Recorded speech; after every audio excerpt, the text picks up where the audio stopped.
Hey everybody, it's me, Jummington, former CEO of Jummington Dynamics, broadcasting live from the Jummington Dynamics Auxiliary Hazardous Material Storage Facility somewhere in the world. I forgot to mute the music on my end. Oh, is it muted? I don't know why that was muted. There we go. Hey Utter, hey Clone, how's it going, everybody? It's nice to see you. Sorry, I bailed on the New Year's Day stream. I'm an old man masquerading as a young man because this is a young man's game, and yeah, I don't stay up that I don't stay up that late anymore. I try not to. I will say there are several nights where I've stayed up extremely late since I started streaming, and I tried to backpedal away from that. I spent a lot of time staying up very late to finish 3D models for stuff, and it was becoming a problem, so I had to back away from that. But then other times I will just kind of mindlessly be reading something, and then it's like 3 a.m, and somehow that doesn't impact me. But if I stay up real late, if I stay up past my old man bedtime to play video games, somehow that just annihilates me. And I woke up New Year's Day and was just like, oh, I'm spent. I have nothing. I have no energy to get on this.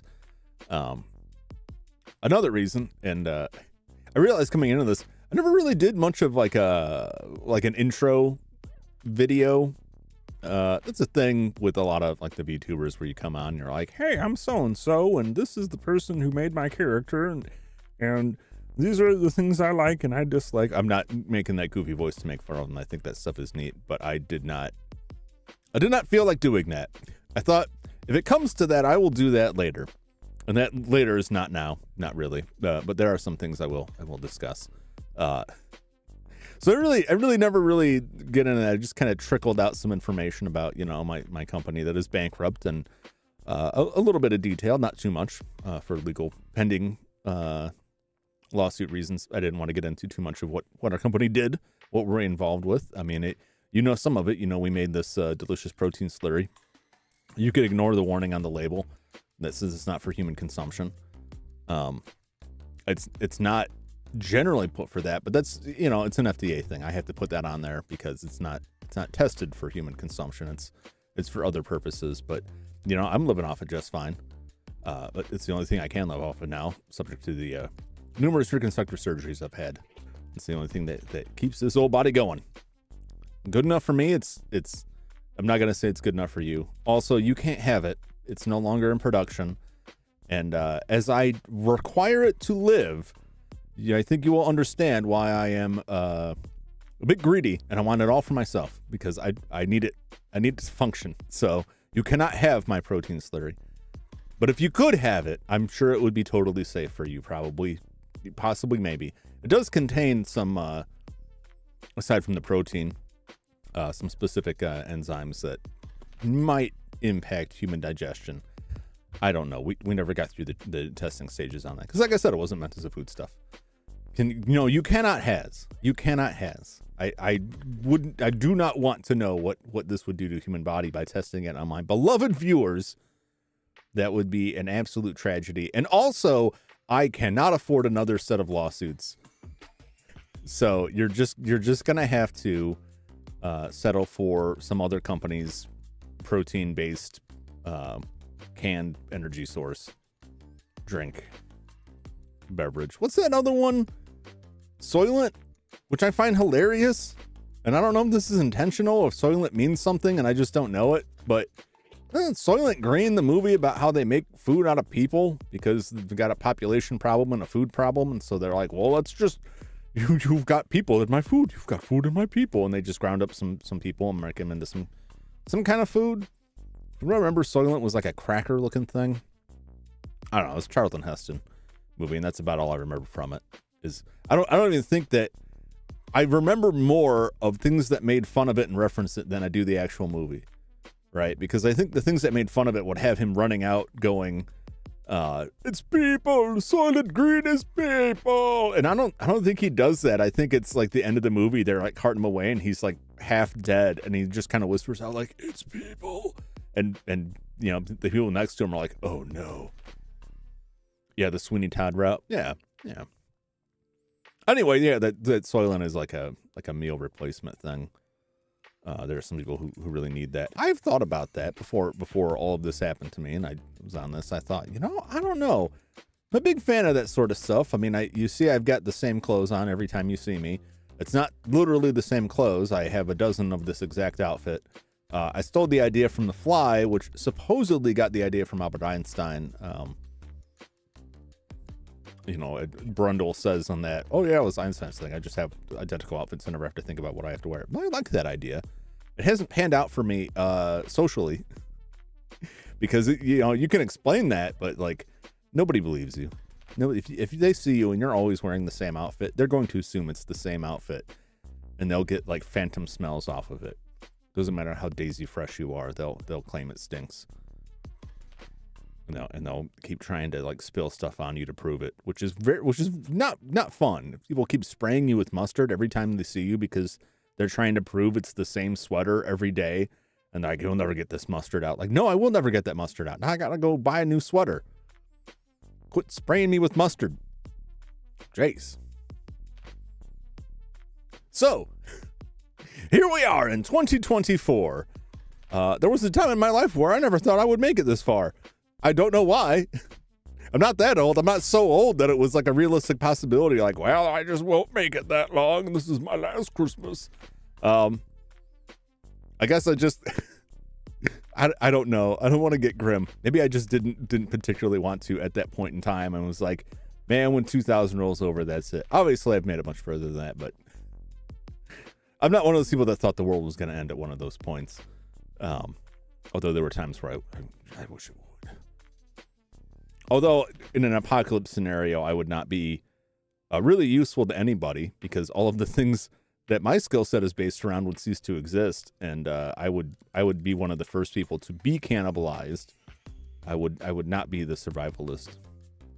I think a lot of people have that dream of being like the Mad Max of the future apocalypse world, and I think the reality is that most people would be like the bodies in Mad Max. It would be the bodies strewn across the road.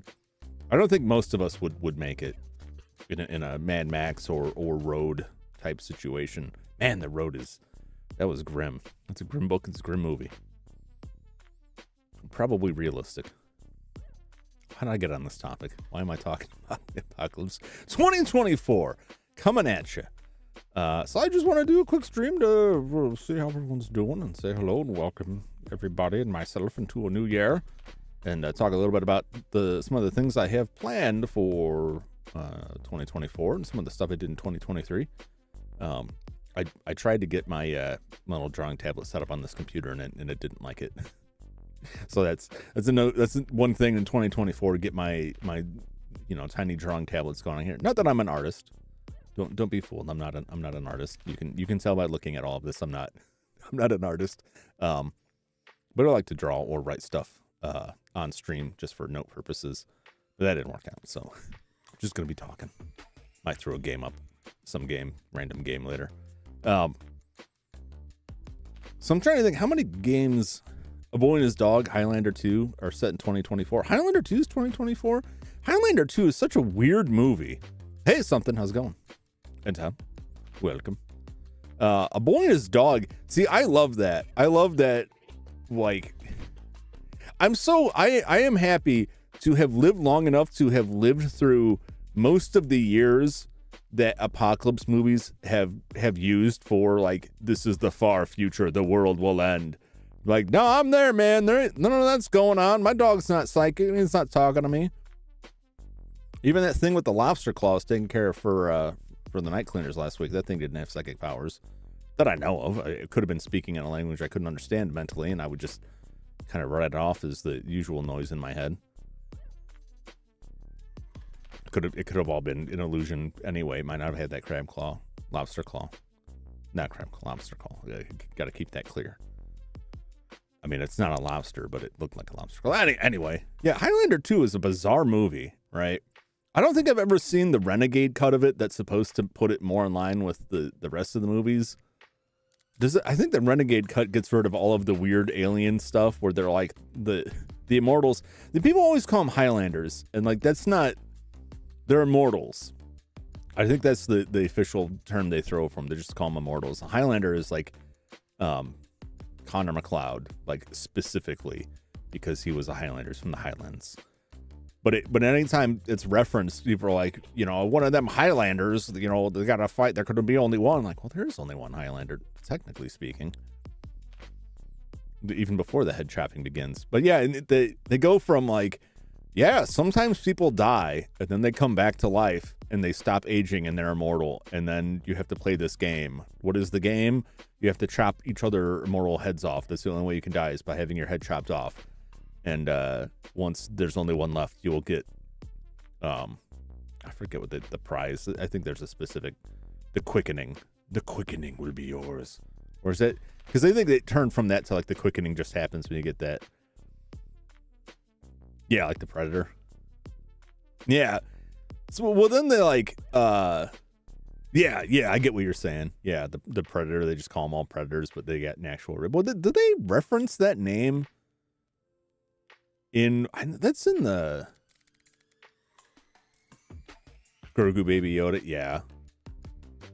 Even after knowing the name, I still refer to it as that. Some of those things are a tell to whether or not people have seen the thing that they're referencing, or if they're just capturing onto the references everybody else uses.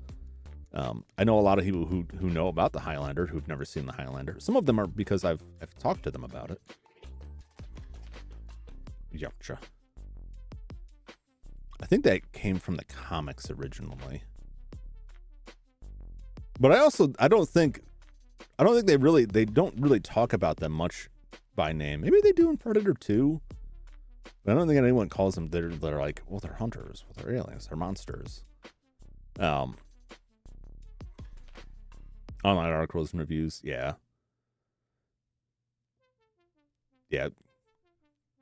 I've derailed from the Highlander 2 talk. Yeah, they went from them just being like, well, they're immortals to like, well, you're banished alien criminals. And that's why you're immortal, and that's the whole thing.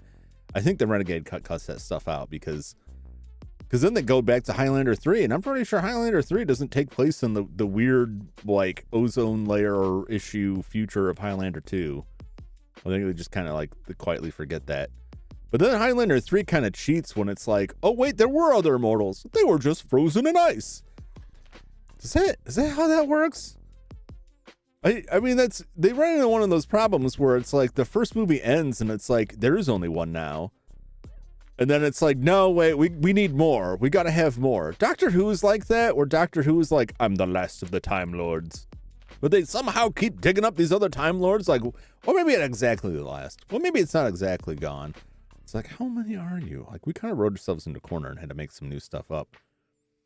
Yeah, the series. Man, I really liked Highlander, the series. I hate to go off on a sad tangent. I worked at a comic book shop for many years, and we had a customer who was a huge Highlander fan. He bought any kind of Highlander merch he could get his hands on. He was the nicest guy ever. Passed away in a horrible car accident. That was very, very tragic. But that guy was great. And I had not watched the series, and that guy loved it so much and talked it up so much that I went and watched it. And it's a really good series. It gets goofy towards the end, as most shows do. Most of those types of shows do. It had one episode that I thought, like, this is the stuff I love when people take an idea with that and they're like, what if we did this? They make some really interesting variant of it or take it in a cool direction. They had an episode where they picked up this kid who was immortal, and he had died as a child. And so he was trapped as a child for eternity, right? And I'll spoil it. It's very old. If you haven't witnessed it, you'd probably figure it out because it's just like narratively obvious. What the kid had bounced around different immortals, and they all ended up dead, supposedly because somebody else was stalking him, and they died protecting him. And the reality was that he played the part of a kid, but he was actually very sinister and mad that he was trapped in the body of a child. And so he would use that to gain the trust of other immortals. And then when their back was turned, he would chop their head off. And I'm pretty sure they chopped that kid's head off in the show, which is pretty brutal. But if you're an immortal, right? If you're a child, this is getting one of those like bad anime takes where it's like, yes, they look like a child, but it's a 9,000-year-old dragon, which I really hate. But like if you look like a child but you're actually immortal and are like, a couple 100 years old, should you feel bad? I shouldn't. This is all kinds of stuff that I'm glad that I'm small enough to not get clipped talking about some kid in a TV show getting his head chopped off in a TV show. I'm going to be very, very clear about that. It was a work of fiction. I'm not expressing something here beyond liking the story and not because this fictional TV show child got their fictional TV show head chopped off. That was just like the cherry on top. I shouldn't say that.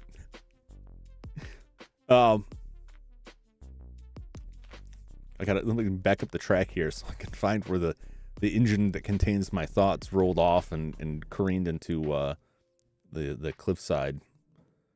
Yeah, so 2023. Classic Star Trek. I love classic Star Trek. Next Generation too. Somehow I lost touch with that stuff, and I always hear Deep Space Nine is great, and I've not watched through it. There's a lot of those shows that I just look at the number of episodes and I'm like, oh, this could be amazing, but do I have the time for it? And there's so many other things that I want to get through. I'm trying to think, how many games did we finish? I started streaming 2023 October 13th, and then I didn't come back for like 2 weeks. It was November, I want to say. So November and December. Chat froze up. It'll come back. Chat's got like a weird delay for some reason. So it's a thing in OBS that I have on again, off again issues with, that the way chat is displayed in OBS is it's basically like an invisible browser window. And for whatever reason, I have all these problems with stuff that's a browser window. And I've looked into it. And like the browser method is usually what people recommend when they're like, I'm having problems with this, because they're using something else. Oh, Children of the Corn with a psychic alien controlling them. I mean, you could just replace alien with, demon or devil or whatever. Wait, what was he called in Children of the Corn? He who walks behind the rose. The movie was really creepy. I watched it when I was younger, and I thought it was extremely creepy. It's just like the insect noises. And I remember several jump scares in that where like nobody got hurt, but it was like two kids broke away and were hanging out and playing records, and then one of the older kids showed up and yelled at them, and it was like they weren't really imperiled, but like it sure seemed like they were. And then they made a bunch of sequels that just got worse and worse as time went on. And the children shall lead. I'll have to check that out.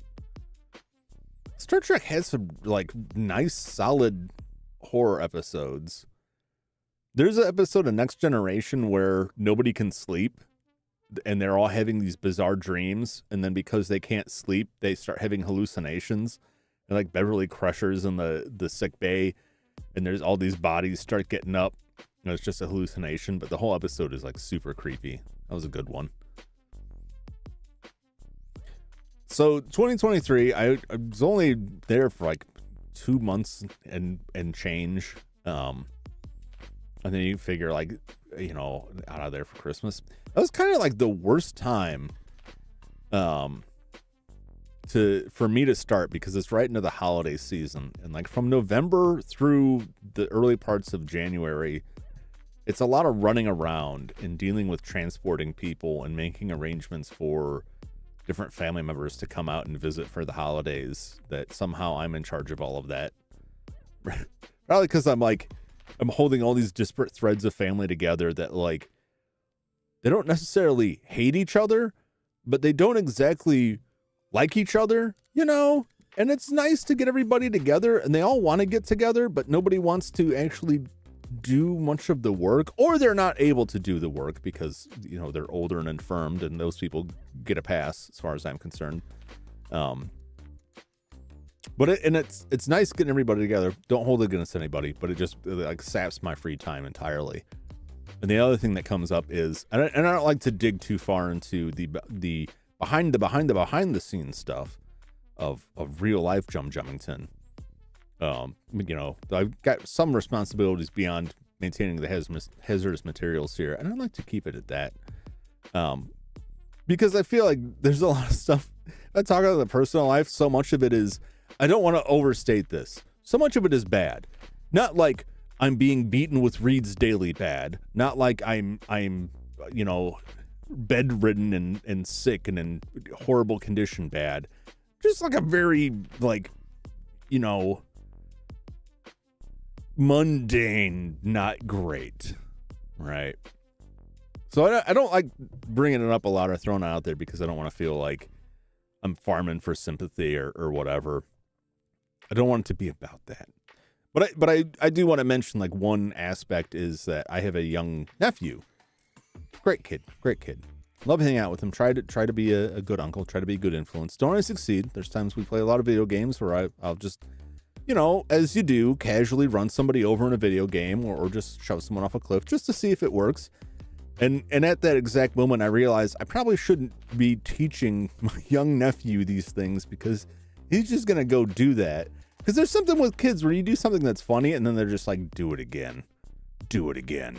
Keep doing that. Don't do anything but that. Like, oh no.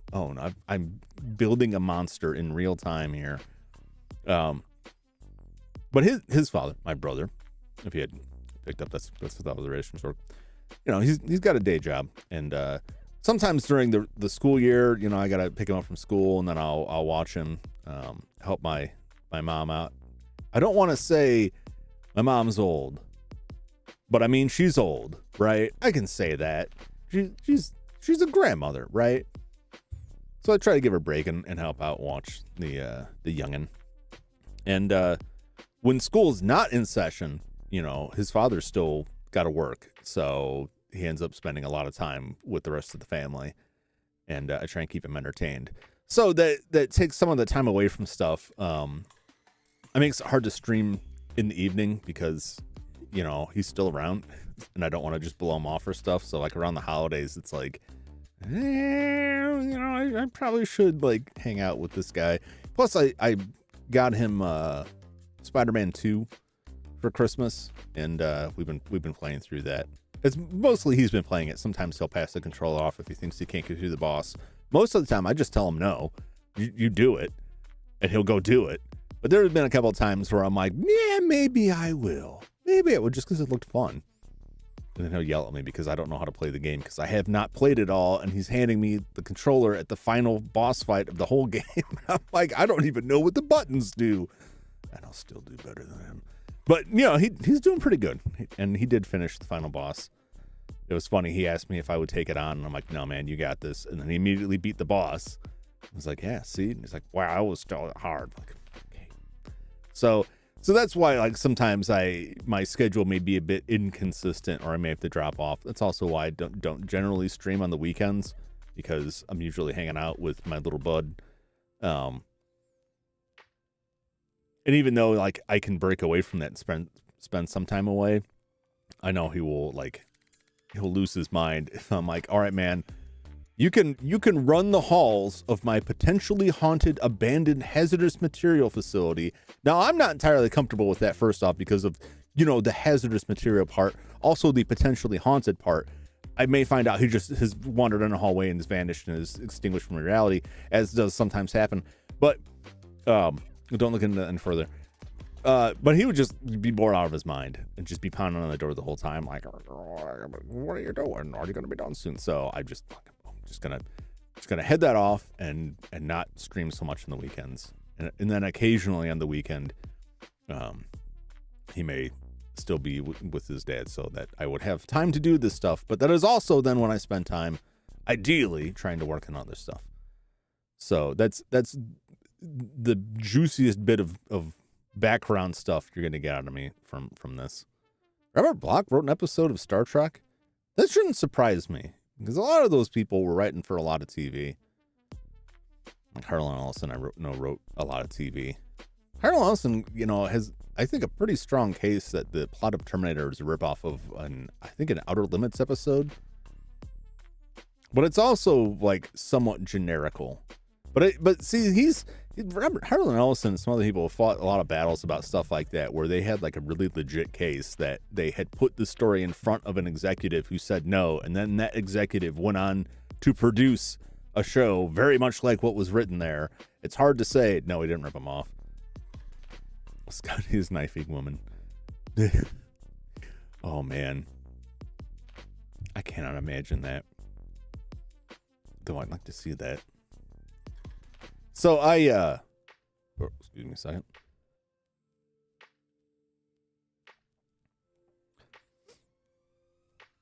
Stuff like that embedded in people's subconscious. So yeah, so that's, you showed it at the perfect time, Elizabeth. Yeah, just not, Scotty from Star Trek. Just give him the old shank. How would you double check before the internet? So that is like a big potential problem if you are a writer who has people send you stuff, right? If you are an editor that has people send in submissions that you read through, that it's difficult to prove in court. If you wrote something and sent it in to an editor and they turned it down, and then they published something that was very similar to what you wrote, that can be a very difficult case to prod. But that is very difficult if you have a lot of stuff coming across your desk, and then you're like, you know what, that was a good idea, or don't even think about it, see if it's unconscious. In the Harlan Ellison case, let me look at who this case was against.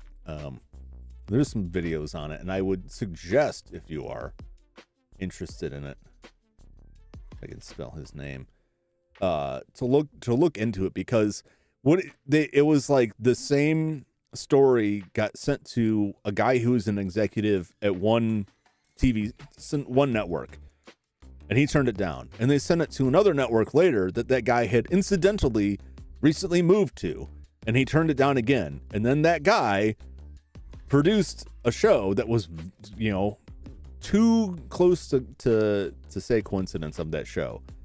After that, it's kind of hard to say, like, no, it just kind of got in there.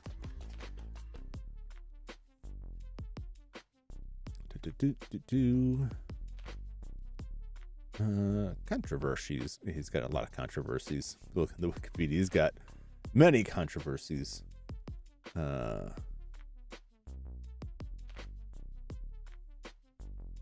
Lawsuits. 1980 lawsuit against ABC and Paramount Pictures. Ellison and Ben Bova claimed the TV series Future Cop was based on their short story Brillo, winning a $337,000 judgment. I want to say that lawsuit took a long time to get settled. Also alleged that Terminator drew material from episode of the original Outer Limits, which Ellison had scripted Soldier. The production company settled out of court for undisclosed sum. Added a credit to the film, now acknowledged Ellison's work. Cameron objected to this acknowledgement and has since labeled Ellison's claim a nuisance suit. Some accounts state that another Outer Limits episode written by Ellis, Demas with the Glass Hand, also claimed to have been plagiarized by the film. Ellison stated Terminator was not stolen, Demas with the Glass Hand, rip off of my other Outer Limits script, Soldier. Yeah, Soldier was like a soldier that time travel to the past. Demon with a Glass Hand is a good one. It's got a guy with a glass hand. He's got this cool glass hand he's got to assemble. This is neat. All elements are really great. Yeah, he had a reputation in comics for stuff like this, for a lot of lawsuits, and a lot of people kind of came down on him for this stuff. But I don't know. At least that 1980 lawsuit against ABC and Paramount, I think was legit. Where is it here?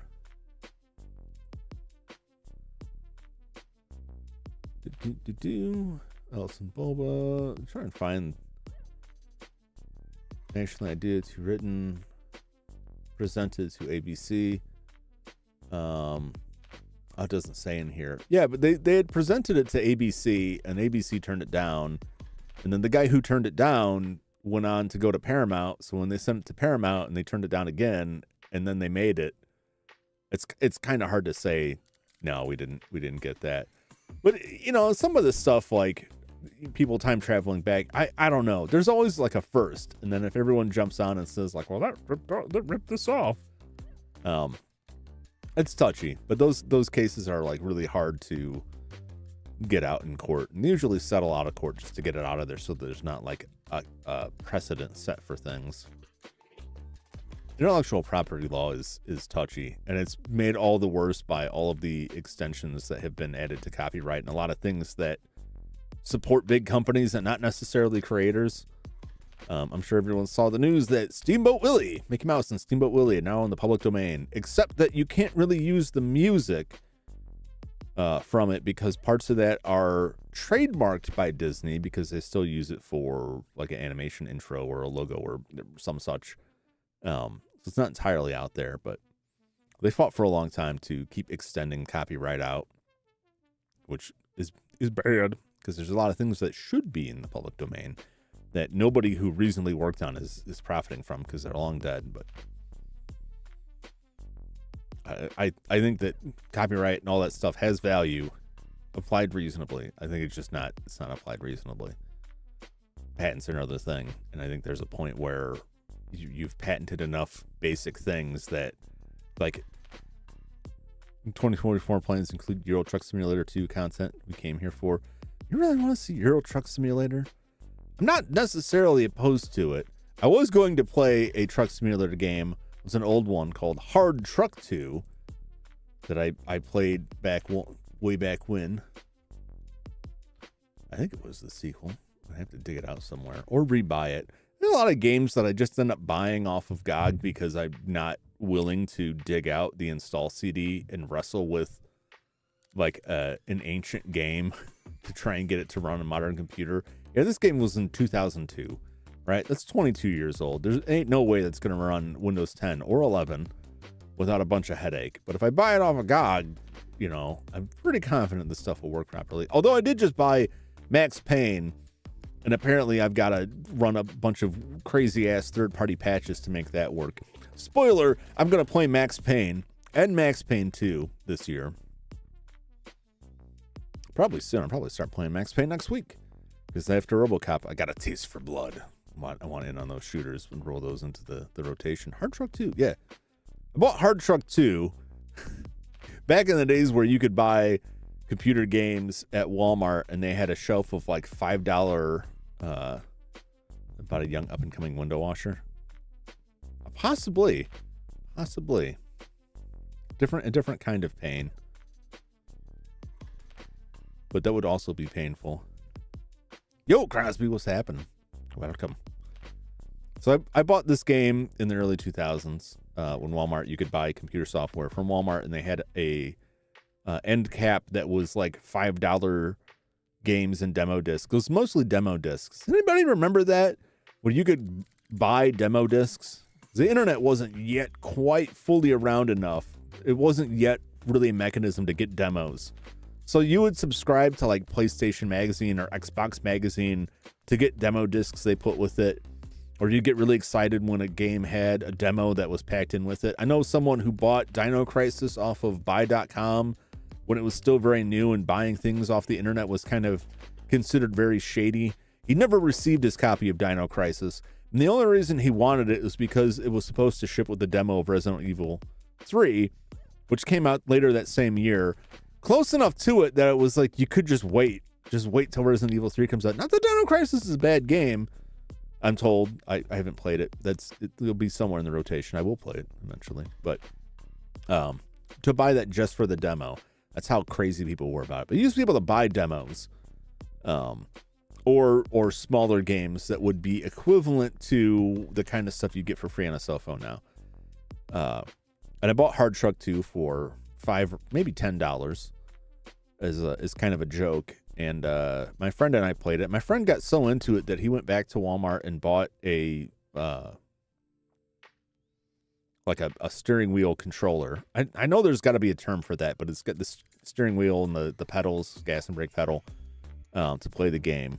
And the next time I checked in on it, he was still playing it, and he was driving around like a sedan. I'm like, why aren't you trucking? He's like, oh no, I run a trucking outfit in the game now, and I just drive my car around. I'm like, what? Like, I played it, and I just crashed the truck all the time and found a cheat code that put rockets on it and wrecked it. So if I played like a solid actual simulator, like Euro Truck Simulator, I wouldn't get very far because I like to drive dangerously. And I would just get crashed. I would just crash a lot. I would be wrecking that truck all the time. I've watched it played, and that's all I can think about is I would just be hitting everything. There's no way I would make a single delivery on that. And then you got to back the trailer up into something. I'm not doing that. No, thank you. I didn't consider Max Payne as another cop game. Technically speaking, Crosby, he's an ex-cop framed for murder. So it's not technically a cop game. Now, Max Payne 2, he goes back on the force. So Max Payne 2 is fully a cop game. Max Payne 1, he's an ex-cop renegade out for revenge. I don't know about Max Payne 3. I will probably play that. I'm mostly playing it because I want to dig through all of Remedy's games that lead up to Alan Wake 2, so that when I eventually get to Alan Wake 2, 20 years after it came out, at my current rate, I will get all of the references. But then I just really liked Max Payne. Noir or pulp. Yeah, it's pulpy. Some people consider it horror. It has some horror elements to it, but it's a shooter through and through. It has cool bullet time effects. He's popping pills a lot. That's probably somewhat controversial in today's marketplace. I enjoy it a lot. Now, that same friend I played Hard Truck 2 with, managed to pirate a copy of that. He got like a pirated copy of Max Payne from someone he met at a LAN party. But the cutscenes had no audio. So the cutscenes, which explain the entire story, had no sound. There's no subtitles on stuff back then, at least not. I feel pretty confident saying there just weren't subtitles. So we had no idea what the story was. We were just going through shooting people. We didn't know why. And then occasionally we get some weird level about like a child being dead. We had no idea what was going on. I could kind of piece it together. Like maybe that's his kid. I don't know. But I'm going to slow-mo shoot these guys. I got jump scared like brutally in that game. I was playing it real late at night, climbing up the staircase. It was very quiet. I hadn't encountered anyone for several minutes, and I round the corner, and before I can see him, some guy who wandered in goes, "Hey!" really loud, and it scared the crap out of me. It scared me so much that my hand kind of fell back in shock. My hand fell off the mouse, and I had to desperately scramble to get the mouse back underhand so I could shoot the guy before I got shotgunned in the face. Good times. I'm looking forward to that. I picked up that in several other games, the GOG Winter Sale.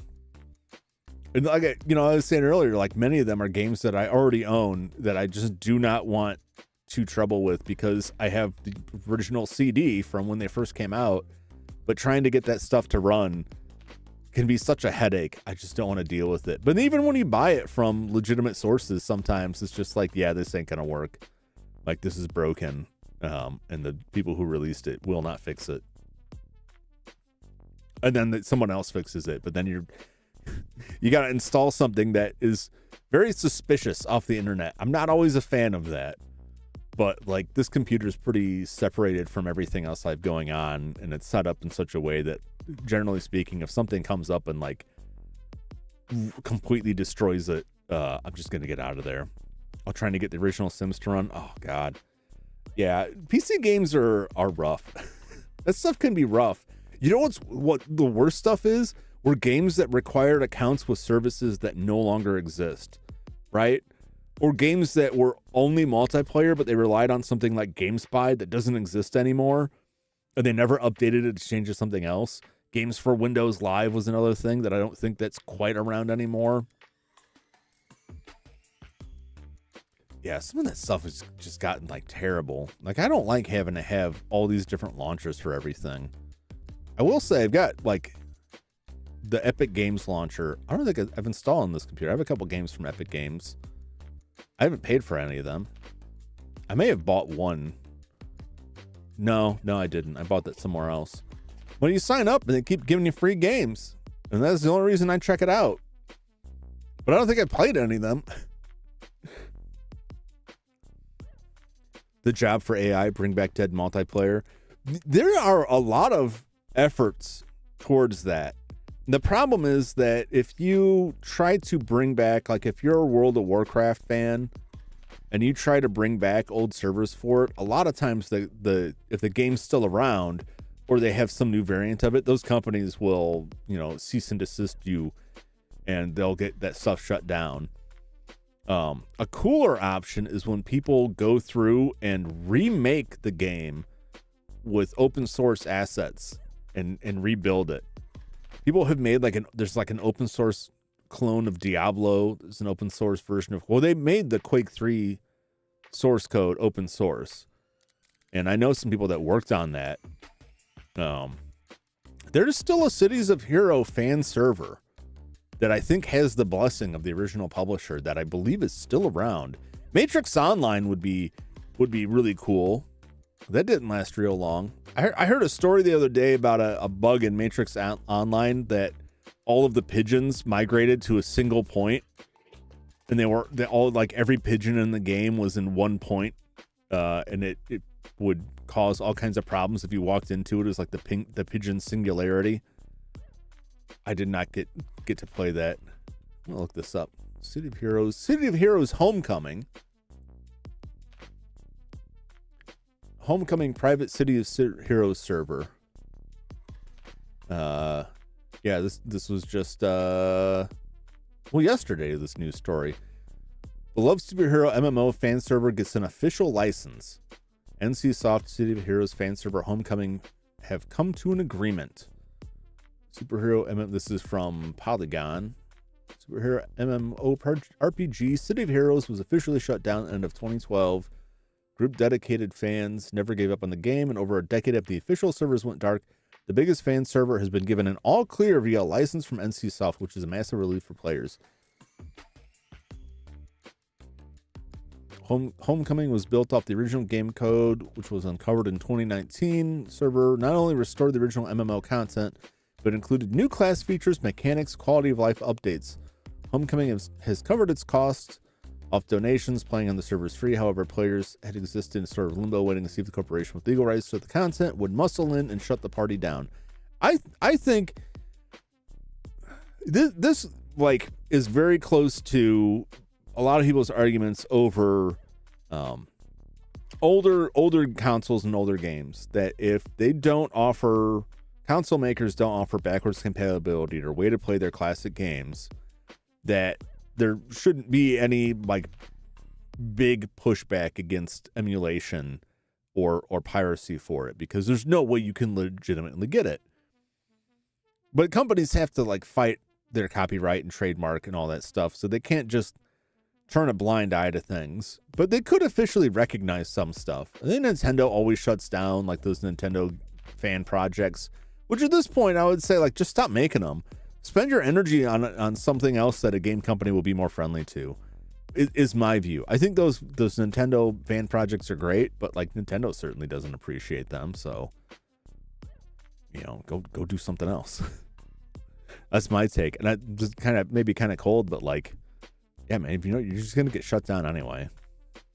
why not work on something that might not get shut down? Although I hesitate to say who that would be for, because I think any publisher is going to run that. But yeah, like the old MMOs, like bring that stuff back. You have to have a strong enough community for it that you can get donations to keep it running, because all that stuff has a cost associated with it. And it's the same thing for eShops, for digital games. That's the biggest problem with digital games, is that eventually, they're going to stop selling the Wii U, and they're not going to want to spend money to keep those servers up and running so people can keep playing games on the Wii U, because they're not putting anything new on there, and everything's going to be on the newer systems, and that's what they want you to buy. But I understand that. It's just, at that point, like, you got to turn to the pirates. Got to turn to the pirates to get that stuff. But if there's any online capability, that stuff won't last. That stuff won't last. Not these days. Older stuff might, but anything that relies on official servers will fall off. There are some games that like just wouldn't work because they had some phone home DRM, and that server's no longer around. And if the original publisher doesn't release a version that no longer has that check, the game just won't operate. I think there was a game fairly recently that like got taken off the market, that some podcast I was listening to, they're talking about, and they're all people are furiously trying to track down working CD keys of this so they could buy it. And one of the big ifs they had was they're shutting down all the servers, and if one of those servers is like DRM related, it won't even matter if you have a legit key. It may just, fall apart anyway. What was the name of that game?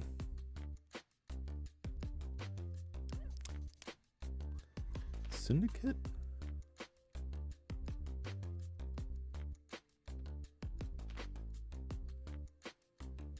Maybe it wasn't Syndicate. Might have been Syndicate 2012.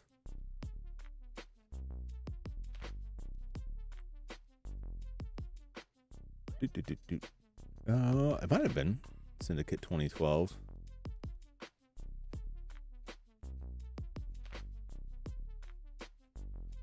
If there's any note about this.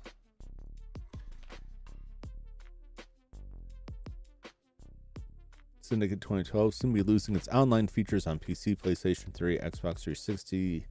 Electronic Arts has once again refreshed their service updates page. This time added Syndicate, which will be losing any remaining online features June 15, 2023.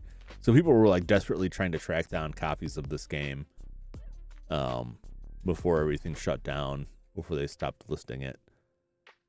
I don't understand some of that stuff. Well, I shouldn't say that. I'm sure there's reasons behind it. Like I said, for the online stuff, clearly, if the game's no longer actively selling and they're not going to have any way to make money off of it, it doesn't make sense financially to keep operating a server that costs money to keep it going. But in terms of just not selling it, there's probably a legal requirement that forces them to stop selling it, because if the game is advertised as having online functionality that's no longer there, they could probably get in trouble for that. And that's also not worth it for them to go in and strip that stuff out and be like, this version has no online play, and resell it. I'm sure it'll show up on GOG sooner or later, or abandonware sites. You can surf that stuff a lot.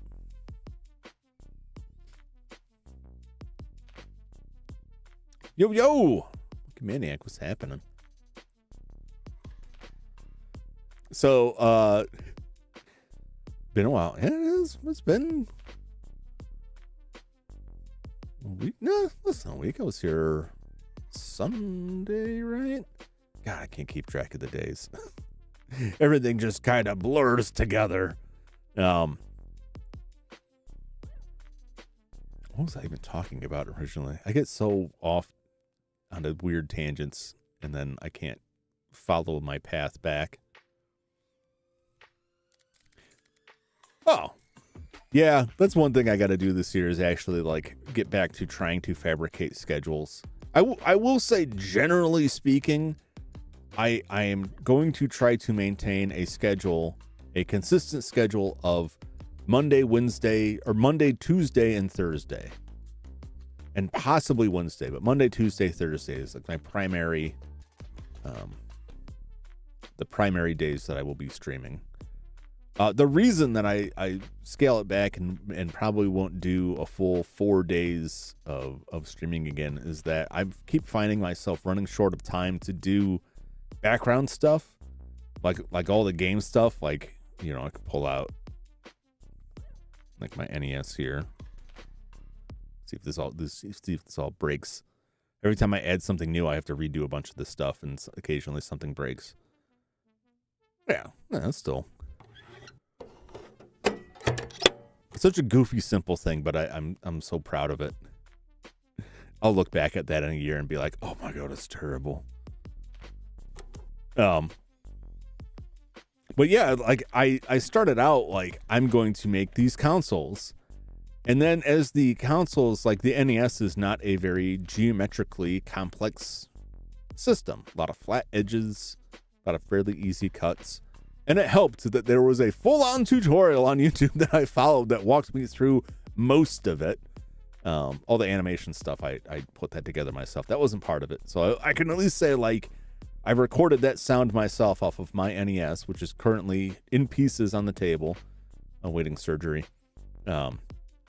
I did all animation and like updated some of the texture myself. You can barely see there's like a pink tag on that, and that's a tag from the garage sale where I bought it from that my actual NES in real life has, and it is actually yellowed like this. I was very excited about that. And then as it went on, it was like, all right, got to make another one, and they just kept getting more complicated. And I was like, man, I really get stuck on stuff. When I did the PlayStation, I got really stuck on the side vents, and then when I went to do the CD door, like I completely ran out of time, and it's like I just have to have this finished. I'll have to come back and redo it later, which is terrible because I know from experience when you end up with a situation like that, like you're never gonna go back to it, Jum. You're never gonna go back to it. You're gonna say that, and you're just gonna keep using that busted old thing forever. Maybe I will go back to it. I want to say I will, but I probably won't. I'll probably just keep saying I will and keep moving on. But I gotta move on and carry on working on that stuff again and give myself a little bit more time to put that stuff together and not be under the gun. So and it feels stupid too, where I'm like, I'm so dedicated to having that. It's like, I'm not going to play a game that's on a system I haven't 3D modeled until I get it, because I don't want to schedule something and then be like under the gun and staying up till the sun rises trying to model something because it doesn't get good results. I just get like stupider and stupider as the night wears on, and clumsier, and just burn myself out. I don't want that. So I need time to work on that. Other things I need to improve besides actually making a schedule, which I want to go through and actually produce something for myself that is a schedule, is the thumbnails. Is actually like work on improving my thumbnails. You've probably noticed I've been reusing the same Phasmophobia thumbnail over and over again. You know, I really like that thumbnail. And when I play Phasmophobia, it's just like, I'm just casually going in there. I don't have any like set mission on this. There's no like great story going on. I'm just there to hunt ghosts. The thumbnail says it all. And I'm glad you like it. I really was happy with that. Oop, I forgot to turn on my Do Not Disturb, and of course, even if I tell people like I won't be available, they'll hear that and go, oh, that's when I need to call. I have to stop it too because it's copyrighted music. I don't want to get a copyright strike because of my ringtone. Let me just hit this. I swore I hit that, but I didn't. But the problem with reusing thumbnails is if you're trying to grow it all or get noticed, if someone sees that once and they see it and they click on it and they're like, I don't know, and they see it a second time, they're not going to click on that. Even if they liked watching your stuff, they'll probably see that thumbnail. A lot of times people will see that thumbnail and be like, I already watched that one.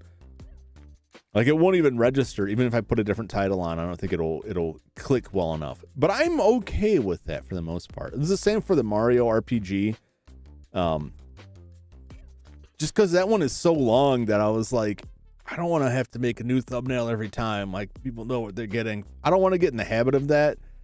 So my biggest problem with that is I'm not a tremendous artist, right? And so when I go to put these thumbnails together, I'm trying to grab screenshots from games without having played too much of it, because I like to play the game on stream, and I feel weird if I'm playing a game on stream and then I go in and play it. Phasmophobia being an exception, because I could play the same thing over and over and get, you get different results. But if I'm playing like an RPG, like I really don't want to play ahead and then to grab a screenshot for something, and then I don't want to grab other people's screenshots unless I'm going to heavily edit it, because I feel weird about that, grabbing someone else's stuff. So I get trapped in this loop on that, where like, I don't really know what to do with this. And it's like Sunday night at 8:30. I'm like, I have to put something out to tell people what I'm streaming this week. And I need to make thumbnails for these streams. Like, I don't know. And I'll get ideas that would require me to draw something. Like, man, I don't know. See, a lot of people who are doing this have someone they pay to do thumbnails. And I just do not have thumbnail money. I don't want to come in here saying how broke I am. But my company, which was my primary source of income, is bankrupt. That money is gone. So, and I hate to say that, because I feel like if you're doing something online and you say like, hey, I'm broke, like the next words out of that person's mouth are, there's a donation link at the bottom of my page. There isn't. Not now anyway. There probably won't ever be one. On this video anyway. I'm not going to say never say never on that. But I'm not going to put something on there unless I get like way bigger. And that's another whole nother can of worms there. But I want to spend more time on that, just so that I get more confident with what I am putting together and more practice at it, so that putting together the thumbnails isn't such like an awful anxiety inducing chore that I'm just like, oh, these thumbnails are going to be terrible. Like, it really doesn't matter. I don't think I'm ever going to make some like amazing thumbnail. But I would at least like to get more practiced at that and put those together a little bit better, and actually make a schedule that has a similar problem. About the only thing I can put on the schedule now, until I, get a little bit more confident with my, subpar artistic talents, is just like repost versions of this model with some props in it. And like, it's hard to make that look varied enough. Yeah, they most likely went to art school, and they're doing it professionally. So like, they're doing it for tons of people, and they know what they're doing with it. I'm not. I'm just an idiot that uses free tools, and I use them badly. So I got some. I must master the thumbnail. Yes, Cresme. I have to master some of this stuff. I have to work on my graphic design. I don't even really have like branding so much. I spent a bunch of time trying to find a font that wouldn't get me sued for various reasons. Just for the Jumpington Dynamic logo, and I have that logo. It's in the down in the video, the corner of the video, and it's on there. But I don't have much in the way of branding. So I started having like a lot of doubts about this stuff. I'm a very self-doubting individual. When I originally started doing this, I had envisioned like I'm gonna be playing like retro games. Now, retro means like a whole thing. Merch, maybe someday way down the line. Like, that goes back to the branding thing. Like, I could only make so much stuff with this ugly mug on it. But I need to make some kind of branding. That's something I may actually go and hire out, because I'm so like out of the loop on that. Like, I don't even know where to start. So that's something I may find somewhere I can cheaply hire that out.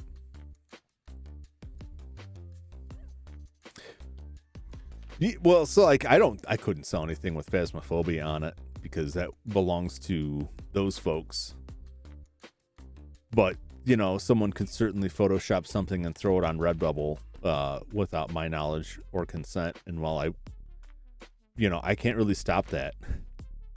I'm just saying, like, I wouldn't like that so much. But like, I'm not selling any t-shirts right now, so like, that's not really cutting into my bottom line. And the most I could do is complain at Redbubble, and they might go, okay, we'll stop selling that. But like, that's not a fight I'd ever win. I learned that from my comic reading days. I read a lot of comics online, and there was a time where they were being funded by graphic tees, and then the graphic tee market blew up so much with so many sites like T-Fury or Redbubble or other sites that sell graphic tees that like they couldn't make a living at that anymore, and a lot of those comics dried up, and they had to go back and get real jobs because their primary source of income completely bottomed out. It's like you can't make that. If you ever look at Redbubble all the time, and I see like stuff that I know that person selling absolutely does not have rights for, is not absolutely not licensed. They're very easy to find. You want some Final Fantasy merch, it's on there. You got a VTuber you're like, they'll have merch on those sites. I don't think anyone's going to get sued over that. I think they'll mostly just like take it down, but someone's making money off of that. And my view is always like, you know, if people are going to make money, I can't imagine somebody trying to make money off of something that I'm producing here. But if I'm not making money doing it, it's not really competition. Like if I'm not making any shirts and someone else made a shirt with me on it, that's not really competing with me. There's a point where if I knew about it, if I became aware of it, I'd kind of have to say something, because then if I did care at some point, it would be harder for me to go back and say, you know, like if they said, well, you knew about it before and you didn't do anything. So like that kind of weakens that. But that stuff gets sticky. I don't want to have to think about that. I don't want to have to deal with that kind of struggle. But yeah, the logo stuff and like some proper branding, I might hire that stuff out. I like doing a lot of stuff myself, but there's a certain line where I'm like, man, I don't know what makes a good logo. I don't know what's gonna look nice. I could just slap something together and keep slapping on it, and hopefully it eventually looks good. But like, is that time I could be better spent doing something else? And how much would it cost? And if it's really cheap, wouldn't it just make more sense to hire that out, depending on what the layout is? I'd have to look into that.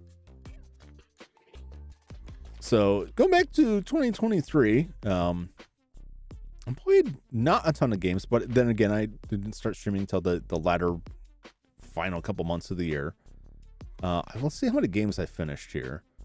We got 3 Alone in the Darks, RoboCop.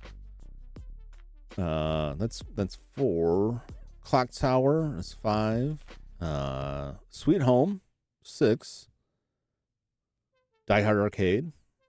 I guess I'll count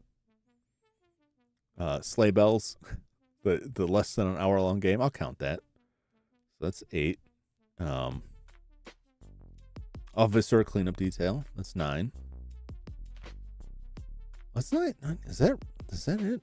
Well, I technically beat Resident Evil. I'll put a half for Resident Evil, right? Because there's 2 different. Like I only played the Chris Redfield. I didn't play the Jill Valentine. It's Jill Valentine in that game. Sometimes I always get it mixed up, and I second guess myself. I'm like, yeah, Jill Valentine in the first game, and then Claire Redfield in the second game. Every time I go to say the name, like it's about to exit my mouth, I'm like, wait a minute, Jum. Wait a minute, are you wrong? Have you considered that you're wrong? That's pretty much the constant thread in my head. So that's 9.5 games. Am I missing anything? I don't think I am. I think that's it. 9.5 games, almost 10 games in that kind of short span of time. My goal for 2024 is not insanely ambitious. Trying to be realistic. I have a feeling I will surpass it given that count. I just counted that now.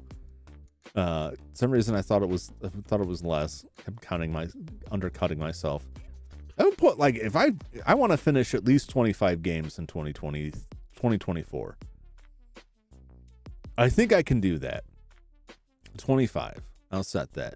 The 52 weeks, already down a week here. It was like 1 week down. I'm not getting any games in this week. I'm pretty sure I could pull that off because there's quite a bit of those games are kind of short. I can finish it 1 or 2 streams, and if I'm streaming 3 days a week, I should be able to do that. I should be able to do more than that, but I want to be realistic, and stuff comes up, stuff happens. Games can take longer. I could die 20 times and have to redo a bunch of progress in games. Just depends on what I'm playing. My favorite game that I played in 2023 was Sweet Home, no contest. I really loved RoboCop. I had quite a few small problems with it that cut it down, but Sweet Home was just a really, to me, it was a fairly unique game. It's a really interesting game. That should always say a lot about my taste in games, but I love Sweet Home over it. I like the other games. I haven't played anything yet that I'd say that I hated. I really didn't care for Alone in the Dark 2. I didn't care for it, but I wouldn't go so far as to say I hated it. Alone in the Dark 3 was better. Alone in the Dark 1 was the best. I would rank those 1, 3, and 2 at the bottom. There are some were good. They're all mixed in there, but I don't know what was the worst game. Do I even need to? I don't think I need to say what the worst game is. I don't think I played anything yet that was so bad that I feel like it deserves to be put like at the bottom. Like this is the worst. Obviously, one of them is at the bottom. I don't really rank them that far. They've all been entertaining, I'll say. So that's kind of like a taste of the style of games I played. I got. When I started out, I was like, I want to play a bunch of retro games. I like survival horror. I like, older console games. I play a lot of console games. And that kind of diverged off of that because RoboCop came out and then the new Super Mario RPG remake came out. And so I kind of like, I just lost the plot of what I was working on. But also, the more I thought about it, the more I was like, I don't need to be this goofy about things. I don't need to like play games by year and go in the exact release order of everything. And I don't just mean like playing in the release order of like all the Resident Evil games. I mean, like, I don't have to like wait until I get to the point where like, okay, Resident Evil came out and then this other game came out the next year, so I have to play that first. LJM games, Nightmare on Elm Street. I might. Nightmare on Elm Street. I don't think I've ever played that. I have watched that played. I know enough about that game to know how rough it is. I do play every Friday the 13th. I'm making this another goal for 2024 and beyond to firmly stick to every Friday the 13th. Or I'll say at least one Friday the 13th of the year, in case there are two, because I think there's 2 Friday the 13ths this year. I should look that up. One of them's already scheduled. I scheduled it after the last Friday the 13th, so it's going to be there. There'll always be that one scheduled. Like every year there'll be a Friday the 13th. Let's see when Friday the 13th, 2024. We've got September 13th, which is, I think, when I have I'm pretty sure this is my next stream. Not my next stream. My next Friday the 13th stream is scheduled for September 13th. I may come back again on December 13th. No guarantees, but I want to at least once a year on Friday the 13th. I want to play Friday the 13th for the NES, and I will eventually beat that game. I don't know if I will break my rule of only playing it on that, because I feel like I should, because it would increase my chances of actually being able to beat it. But I definitely won't stream it any day that's not Friday the 13th. And I probably won't ever play anything that's not that game on Friday the 13th. Well, 2026 has 3 Friday the 13ths. And then 2028 is the next time it is in October. That's pretty, man, am I still going to be streaming in 2026? Possibly. I hope so. I hope to keep doing this for a while.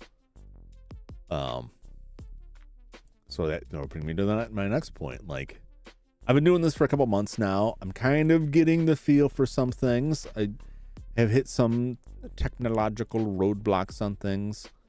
I honestly, like, I try not to talk about projects until they are finished or close enough to be finished that you're going to see them, because I don't like to I don't like to promise things or even put out there like, hey, I'm going to do this and then just disappear. Like I did earlier. I hate doing that. I like to stick to whatever I say is going on. So I try not to schedule things too far in advance because things can come up and I hate to have to cancel or move things around. But I had some projects I was working on in the background that didn't pan out. Some things fell through. And it was very discouraging, and it kind of put me off some of the stuff I was working on, and I really need to get back onto that stuff in this year and finish some stuff. I wanted to put more decorations in this area here, aside from the consoles. I like to, I don't know if you can see it. I'm gonna move this a little bit. Move chat. Can I grab chat? Am I grabbing your chat? Okay, I'm gonna slide you over to the side for a sec. Yeah, right underneath chat on that back shelf, if you look, I try not to make them too obvious because I don't want to get sued. Is the top shelf is the incomplete pile of games that I've listed. I'm missing several games on there that I need to make stuff for. Also, it's really tough for like a lot of PC games because they're just downloads. And so like the only thing I can put up there, because these games a lot of these games never had a physical release. There is no box that I could put there. I keep looking up at my preview screen to see like if this actually moved. Oh, because it's not live. There we go. Okay. It was freaking me out. Like there's the delay and it looked like the chat didn't actually move. I'm like, why wouldn't it actually move? But yeah, and that shelf has like the games that I finished. I need to put, stick more of the stuff up there. But I try and stack onto that. I don't know if anybody noticed. I probably not, because the chat has been over that since I turned it on. As I finish games, I put them up there. And if it's a game that has no box reasonably, or is just something I downloaded, there's just going to be like a USB hard drive that just sits there, which is pretty bland, but I'd rather do that than a bunch of fake boxes for games that don't actually have physical releases. I'm kind of like, I'm getting too, I get too stuck on stuff like that, and that causes me problems because then it's like you're just creating issues for yourself that you're gonna have to deal with later. So I thought when I started, I was gonna do a lot more retro games, and then some newer stuff came out. Now, retro is a pretty broad term, right?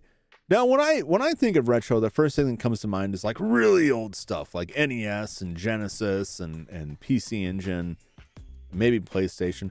But at this point, retro covers like so much ground that I can still say that and be accurate. But I worry that if I say that, people will still have a very specific view in mind.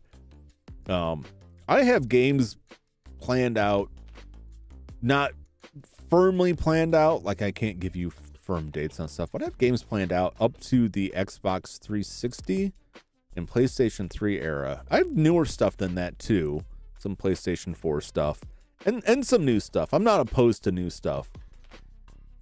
It's just that there's a much bigger library of older stuff that I have or have access to.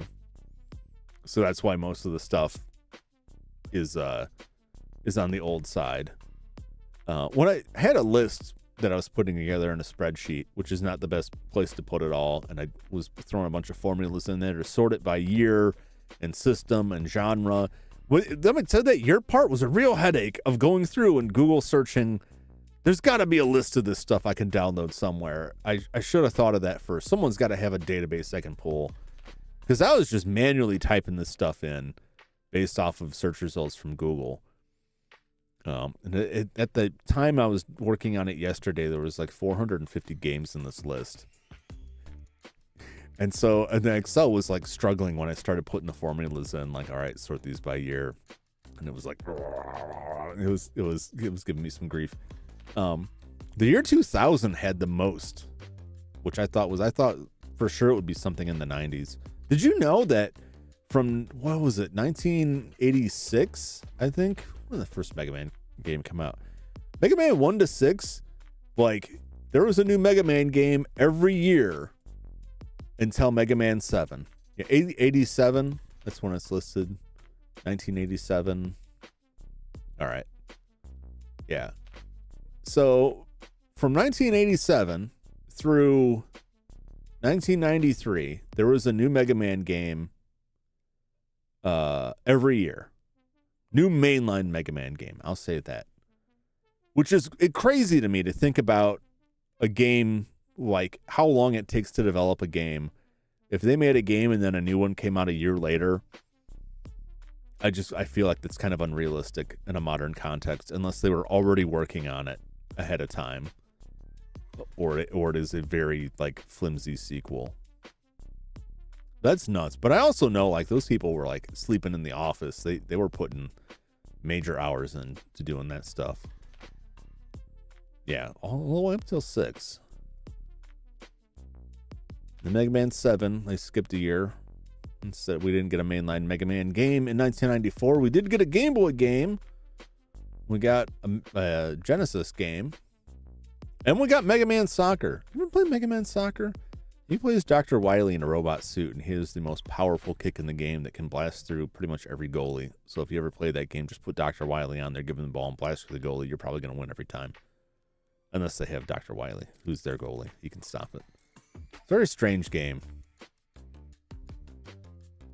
Yeah, and then there was, 95, Mega Man 7, Mega Man 8, 96.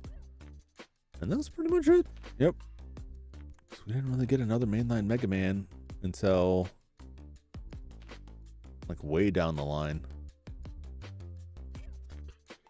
2008. Man, I never played Mega Man 9 when that came out. I had it on the Xbox 360. And I would play that till my hands got numb. And that was the worst because I was trying to get, one of the achievements was to finish it under a certain time limit. And I got real close. But it playing through that all in one sitting, and I get to the end, and you have to quickly hit like A and B or whatever it is on the controller, like equivalent of A, jump and shoot, like jump, shoot, jump, shoot, jump, shoot, like real quick. And by that point, like my right hand was like dead. And I was like struggling with my dead, numb hand, my nerve damaged hand, like gotta hit those buttons. All right, we'll see you later, Monkey Maniac. I will be back with Phasmophobia sometime soon, possibly next week. I might not be playing Phasmophobia next week, but certainly the week after that. I gotta see when that new update's coming out. They got a new update for Phasmophobia. They are going to full release because it's been in early access all this time. I think it's still listed as early access. Yeah, early access. But they have announced that they are preparing like the full release of the game and has several updates in their roadmap they put out 2 days ago. Big lighting overhaul, which will be very cool. That's the new one. Lighting overall, eye adaptation, where your eyes adjust to the darkness. Screen space GI, I think that's a lighting thing. Progression rate improvements, item tier adjustments, a new shop. I'm excited about that.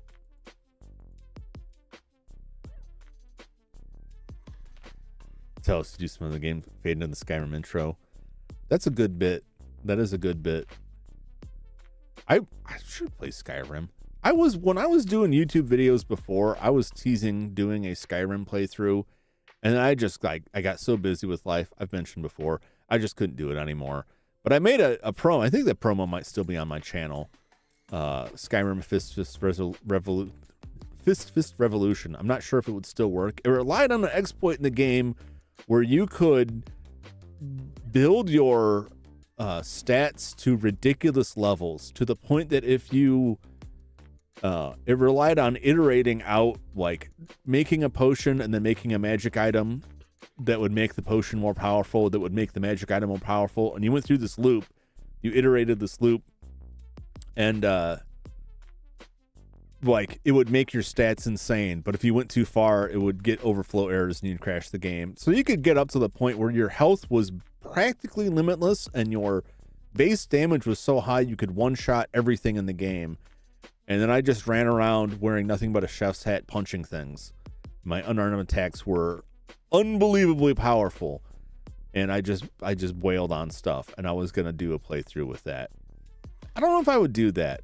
I liked Skyrim well enough. I don't really know if I want to play through it again, to be honest. I kind of got sick of that kind of game, but you know, never say never. Definitely not. I will not do modded. I did mods, and I Hand-to-Hand Oblivion was solid. Hand-to-Hand, so in Skyrim, they had like these claws you could get. But they patched this out pretty early on, but you could build like a killer Khajiit character because they had claw damage from their hands. And you could stack up buffs on that with like the heavy armor that just made them monstrous. And they patched a lot of that stuff out. But there was like an amulet you could get in a sewer that would add to hand-to-hand damage that you could make crazy. Mods are crazy, but like I feel like mods become their own thing because then you're not playing Skyrim anymore. You're just playing the mods, and then most of the time it's just how brute can you make this game. I had some pretty lightweight mods. There were two mods that I ran on it the last time I played. One was an inventory management mod because inventory management in that game was garbage.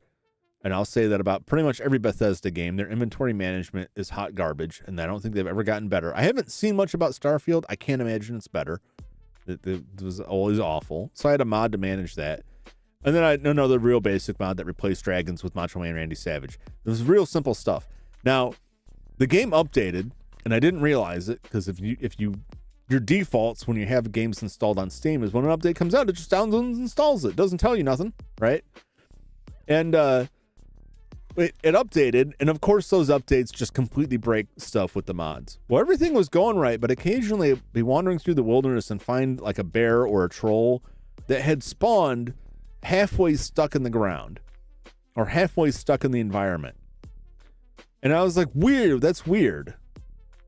But I'm sure that's not a problem. Well, you get to a point in the game where you have to travel back in time, but you really can't move or interact with anything, and it's just like a scripted event where this dragon flies up and kills some people and then you steal something and leave, right? Well, because of that bug, that dragon spawned stuck in the side of the mountain outside the view, and so that scripted event never happened. I could hear the dragon screaming. I couldn't move or do anything, and it had auto-saved there, so I was just stuck. That was it. That was my run. It was over. So I uninstalled all the mods and was just like, never again. I think first I told Steam to stop updating it, and then I just quit completely. Like, I'm done with this. I love the modding community. I think a lot of mods for games, you know, sometimes for older games, those mods become absolutely necessary just to make the game run. But then there's always a point where it's like, this will make the game run. Yes. This will fix the sound issues. Yes. This will add widescreen support to a game that existed before widescreen.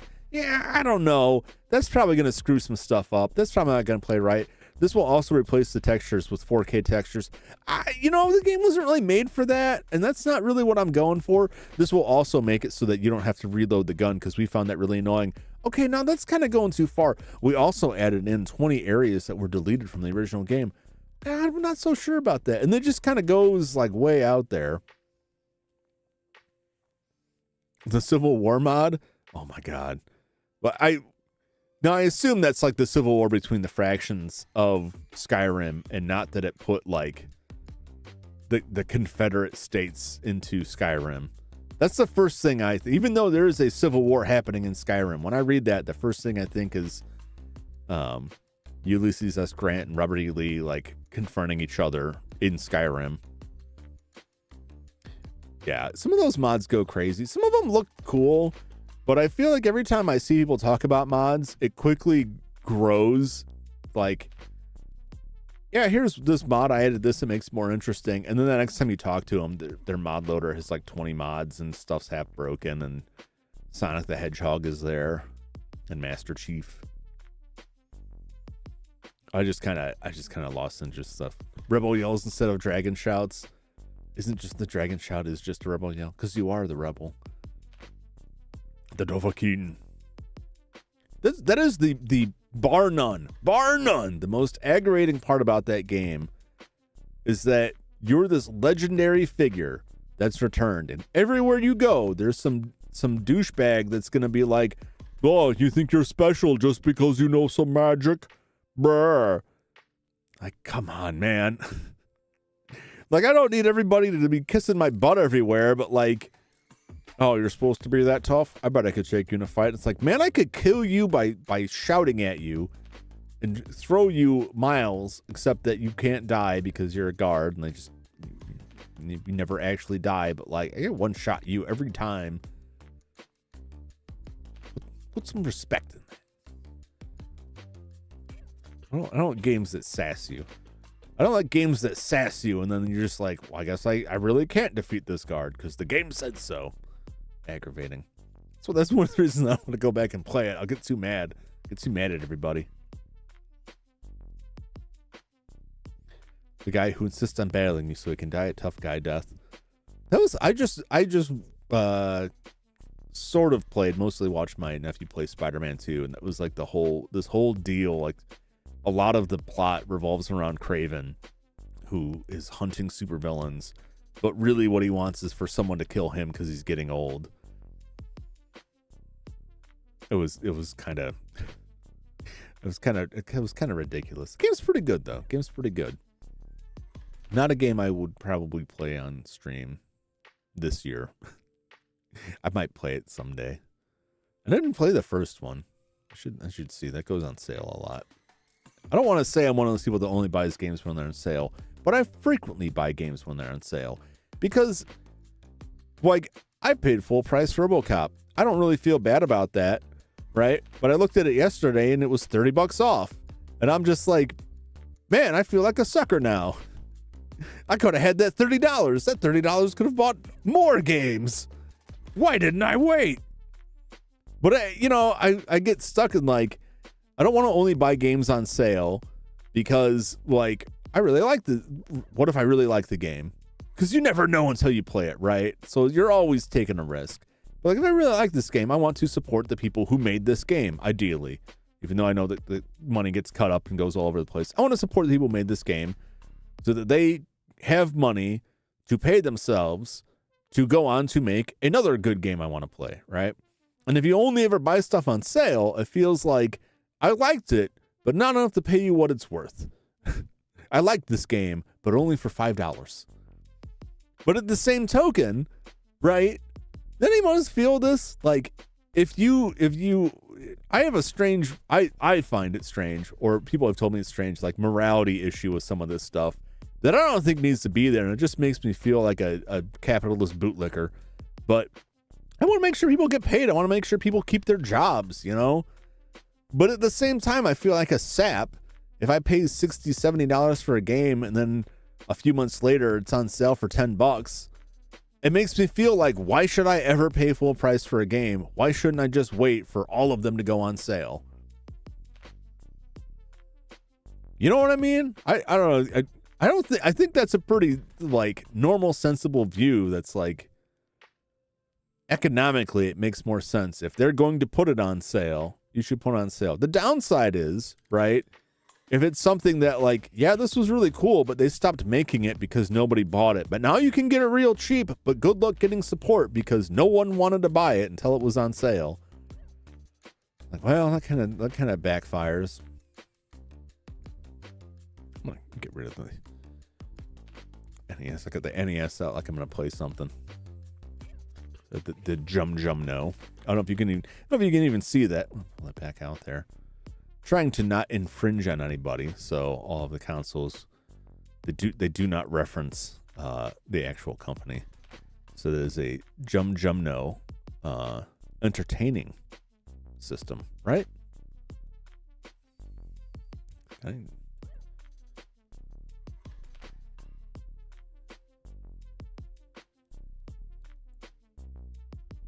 Yes, Jum No entertaining box is what it says on the front of it.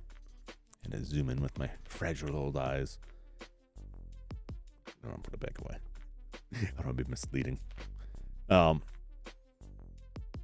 I want to talk briefly about the kind of games that I want to play, because I'm hesitant to stick my name on it and be like, this is my channel. This is the type of game I play. I don't want to get shoehorned, but I don't want to be so all over the place that like you never know what you're going to get with the kind of games that I play. So mostly it's older games. It's not a lot of brand new games for a variety of reasons. Not just the cost, and not because I hate all new games. There are newer games that I want to play. It's just that a lot of newer games run like crap unless you have the tippity-toppest end of the hardware, particularly if you're trying to stream off of the same computer. But also, they can be buggy as hell and take forever to get patched to a workable state. Like, RoboCop ran pretty good, but then the last, like, 2 or 3 streams, like, there was some bad interaction between RoboCop and OBS that just killed OBS. And, like, it wasn't a resource drop. My resources were fine, according to everything I can look at. Would I have played Trombone Champ? I have no idea. I really don't know. I looked at it, and I thought that would be good for a laugh for like 5 minutes, and then I would want to trombone my brains out. I just couldn't. I'll look at it more. Somebody was talking about it. It must have been on a podcast. I listen to quite a bit of game podcasts, which is terrible for me because then it just like it constantly adds to the list of games that I want to play, but I don't get anywhere closer to actually playing them because the list is growing so much faster than I can play the games. But somebody was talking about Trombone Champ, like it seems like a joke, but it gets pretty deep. And I don't know if they were joking or not, because I don't see how that game gets real deep. Also, it's like a rhythm game, right? I'm assuming. What does it look like a rhythm game? I'm so bad at rhythm games. I want to embarrass myself. I want to at least be able to, like, I want to play a game competently enough that it's not horribly painful to watch. Now, maybe Trombone Champ is there is Trombone Champ lore. Oh, man. I gotta put it on the list now. Which is Trombone Champ?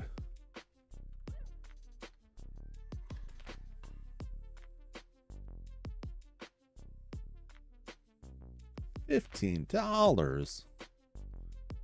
It's on the Switch. I'd have to see how it looks on the Switch. Anytime I see a game is on the Switch, I get kind of excited because I really like the Switch. And I'm like, oh, it's on the Switch. I can get on that. That's really cool. And then it would make it a little bit easier, right, to capture because it's running off the Switch, so it doesn't use up system resources, blah, blah, blah, blah, blah. But then I have to carefully read the reviews because there's a lot of games that like, yeah, it's on Switch. You can play it on Switch. Runs like crap. Definitely feels like afterthought lore. I mean, what kind of lore do they need for Trombone Champ? Besides, like, the Trombone Kid meme. If that's the lore, I'm all about it. I love that meme. Somebody made a version of that was Gundam themed. What is Char's theme song? Galliant Char. If you're familiar with the original Mobile Suit Gundam, somebody made a Galliant Char trombone meme, which was brilliant.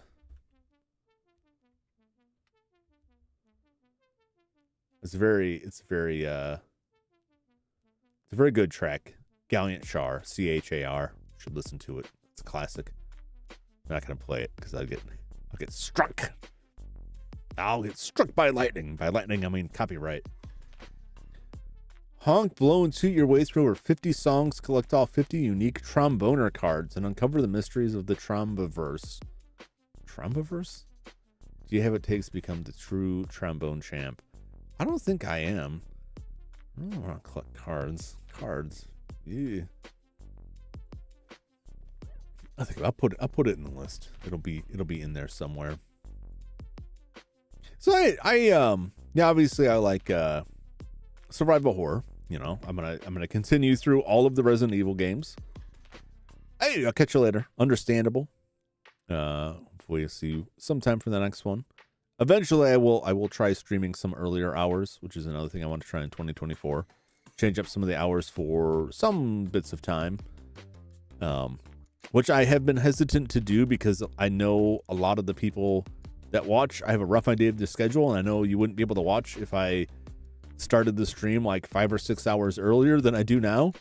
But I know there are some other people who that would be more ideal. So it would be some weird splits. But I would like to try it out. and just see.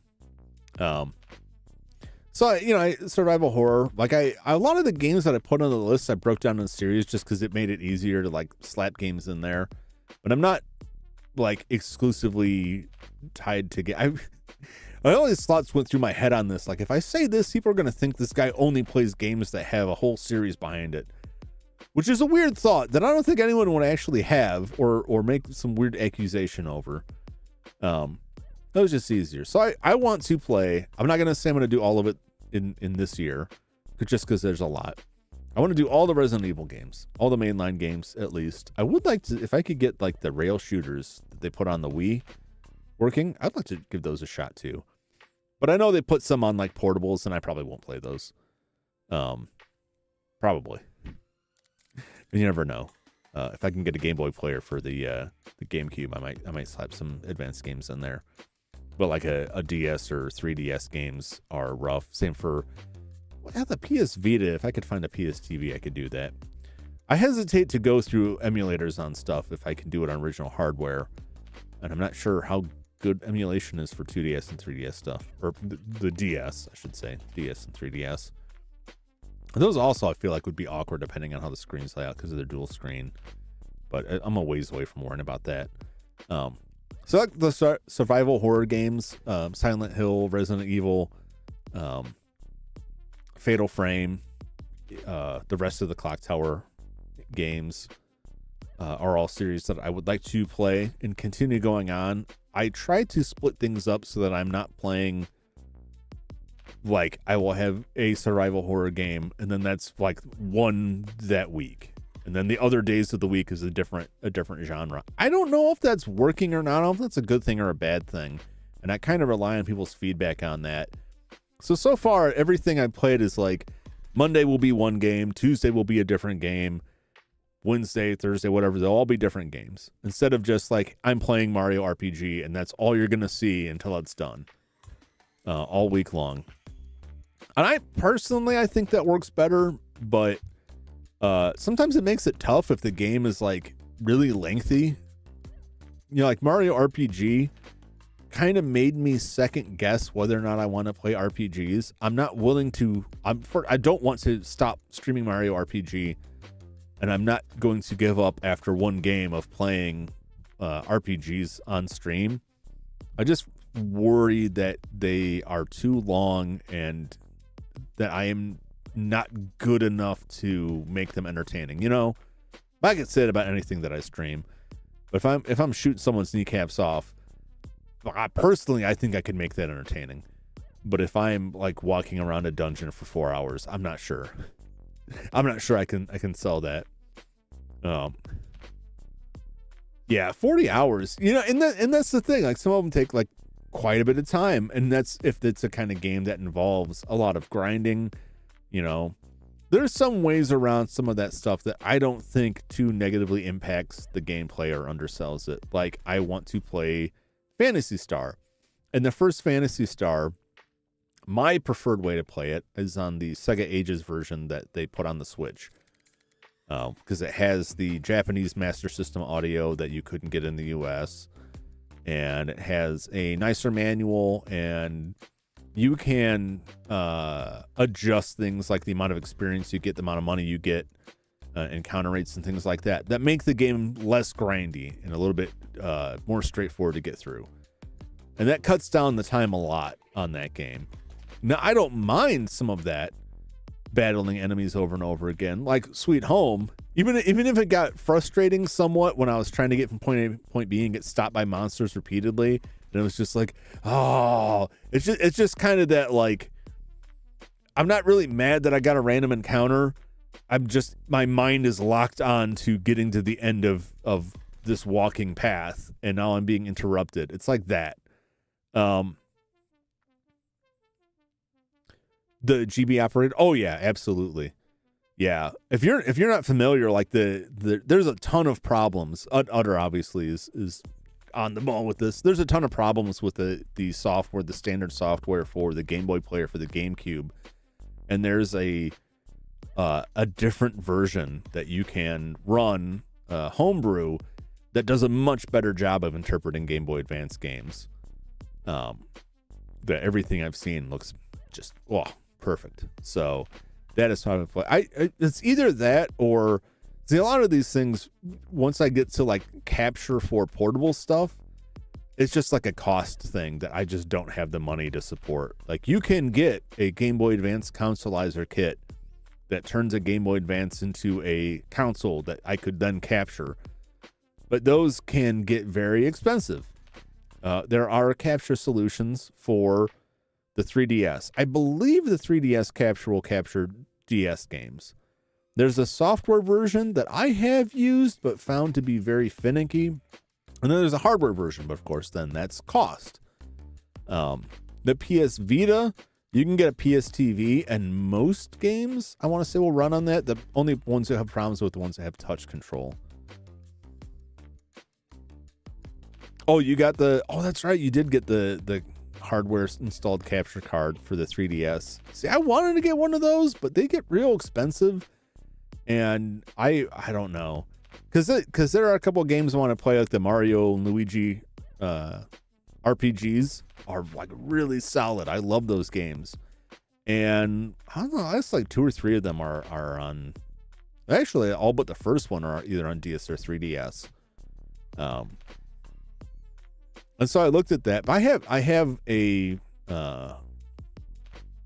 new, the new 2DS XL that I installed the software on, that I can stream that over Wi-Fi, but it doesn't capture audio. That's not that big of a deal. I can capture that. It makes it more complex, but it crashes a lot. It had a lot of issues that I couldn't maintain stability, and I'm like, I can't stream off of this. So that kind of puts some of that stuff out the window. But I have like a metric ton of 3DS games that I totally would play on stream if I had to. I just would have to put the money together to get it. And that's not. My company's bankrupt. I'm broke. There's no donation links down here. This is not me asking for money. I'm just stating the fact. I'm broke. I say that, but I keep managed to scrape some bucks together to buy, $75 mod kits for the for other consoles. But I mean, it's like, I don't know, those just feel different. The 3DS was quite a bit more expensive. And I'm super nervous about that, because it's not like I can easily replace my 3DS at this point. I don't know, newer consoles like really put me on edge when I'm like, think about like, what if my Switch died? Like, oh God, I don't want to think about it. What if my 3DS died? Oh no. Because like, if you get like a grubby old NES, you can always get a new controller to clean that off. If you get a grubby Beat to Hell 3DS, like, there's just something about that. I don't want to have to buy a used one. Someone's gross. I've opened up controllers that I've gotten off these used consoles, the consoles themselves, and I have pulled some unholy relics out of those things. Ugh. But that's not like, you can just get the parts to mod that yourself. And I like to solder stuff, but I've looked at that, and it's a little bit more than I really want to risk. I would really want to do that. I would probably send it in, but this is what sucks about that, is that the cost and my brokenness keeps pushing it further down the road. But the further time goes on, the less likely is that person's even going to be around or still doing it. But I guess that also means the further down the road it gets, the better the emulators get, and the less I worry about that. Bah. That's the nice thing about, like, I'm just doing this on my own. I don't work for anybody. Like, I don't really have restrictions on what I can do, and I'm not super worried of getting shut down because I'm emulating something. Because I can, generally prove, like, I own this game. Not that I think that for the people who shut that down, I don't think that even enters into it, but that's enough for me to morally justify it. So yeah, I do want to play RPGs. I will play a couple RPGs, long as they may be, before I ultimately decide like yay or nay on it. It is too soon for me to look really at anything that I've put out and say, hey, people really like this game. Hey, people really don't like that game. Because the view counts are all so low. and there's a lot of timing and stuff that it's I can't say that about anything. So it's too soon for me to be like, no, I'm just gonna dump this. This is, and I hate to even have that view, but like, because I'm mostly just doing this for fun. But like, if no one wants to watch it, it just feels pointless to produce it. Star Ocean, absolutely. I will play the original Star Ocean on the Super Famicom, but I don't know past that. I may just jump straight to the remakes on them, but I at least want to check it out. Although I'll say I do that just because I like the graphic style on that. I think they did a really good job with the Star Ocean. What is it, R and Second R? I think those games look great. I think that's a really nice like step in between completely redoing the graphics and still staying true to an original pixel aesthetic. I thought those games looked really cool and they did a really good job. The other game I want to play on Super Nintendo was Tales of Fantasia, which is the first Tales of game that was originally being developed by the team that splintered off and went on to make Star Ocean because of disagreements they had. And Tales of Fantasia on the Super Famicom has a full ass anime opening theme, lyrics and everything, which is mind blowing for a Super Nintendo game, Super Famicom game. They made some really top notch compression to get that through. It has voice samples. A lot of the characters have like voice samples for attack effects, which is really cool and impressive for the time. And I really like the theme. Was it like Find Your Dream? Tales of Fantasia or Fantasy.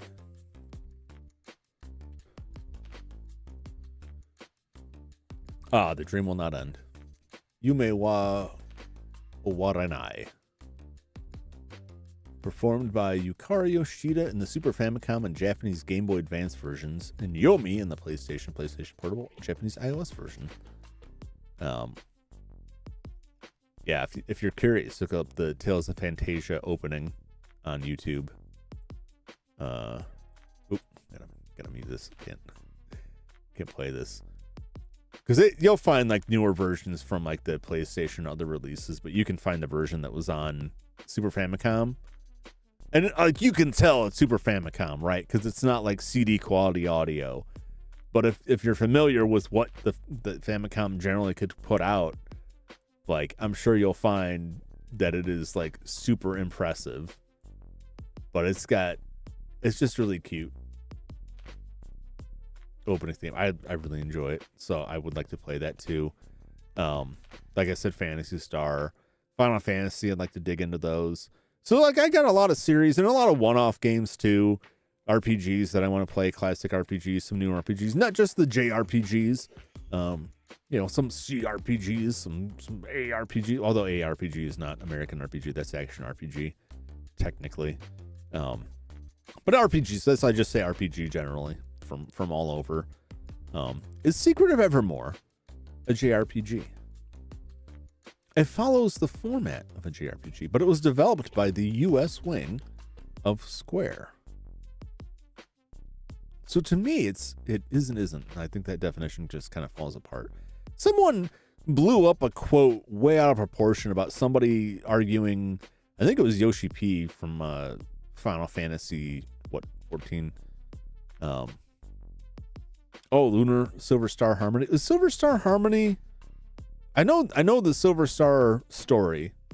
Sega CD and Saturn and PlayStation and all the different versions have there. Is Silver Star Harmony, was that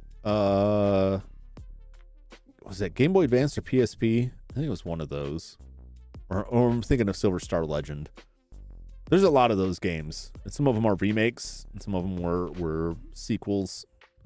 PSP? Yeah. I never owned a PSP. I just, it was back in the time when it was like, well, I've only got money for one, and it's gonna be Nintendo.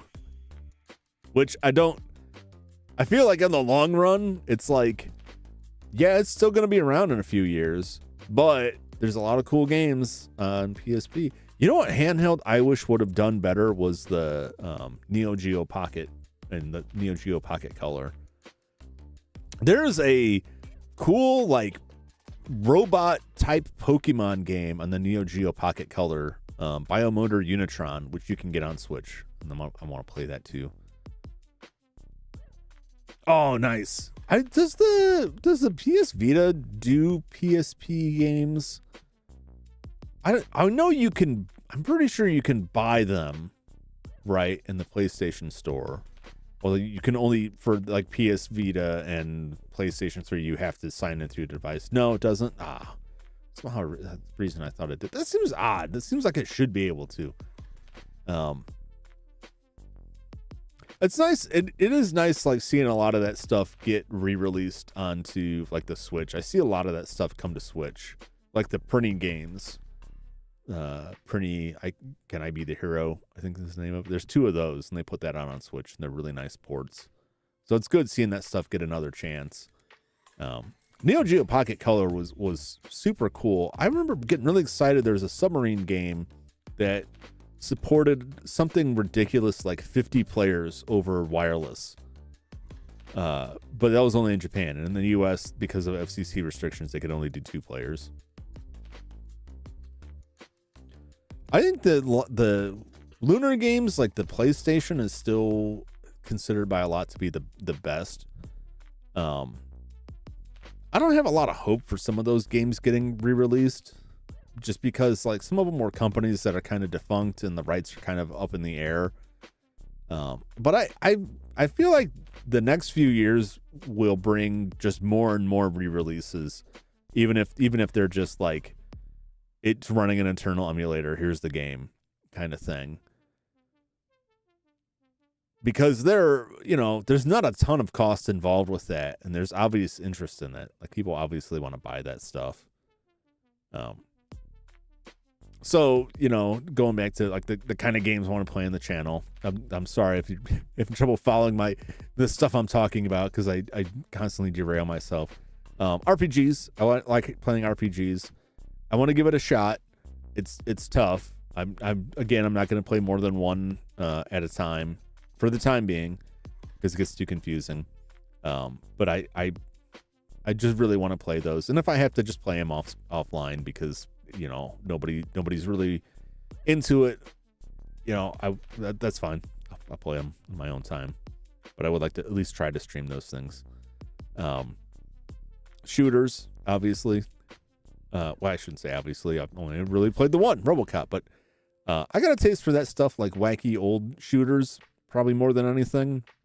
I picked up recently Max Payne 1 and 2, Painkiller, Return to Castle Wolfenstein, and I want to say I've got all the sequels. I don't think I have the Wolfenstein from, 2008? I think there was a Wolfenstein that I did not play, but I played 1 or 2 of the sequels from that. Those were really fun. Doom 3 I picked up. Kingpin was fun. I want to play Kingpin. I saw they did like a quote unquote remaster of that, but it didn't look like they did a great job of it. I'm just gonna play the original as long as it runs. Kingpin has a soundtrack by Cypress Hill, so I'm almost guaranteed I'll get a copyright strike on that. That's the only thing I've gotten copyright strikes on so far, were a couple of the RoboCop videos if the theme music played, because that is owned by somebody. Although I think I have to go back and look at the videos, because I think I got different copyright strikes on different videos, which is weird, because you'd think it would all come from the same company. And now that I'm thinking about it, if that's the case, like if I got different strikes from different companies, that implies that some of that's not accurate. Let's see here. See details. Copyright Rock Shop. Oh, okay. No, this was both. That's why. It just took him a while to find it. So yeah, theme from RoboCop, that got hit. Solar Music Rights Management, which I assume they have there. That's accurate. I really don't know. Rock Shop from RoboCop. Latin Alter Perf, UMPI Publishing, Solar Music Management. Okay. I'm not familiar with any of these companies, but these all seem to be Brazilian? I'll have to look into it.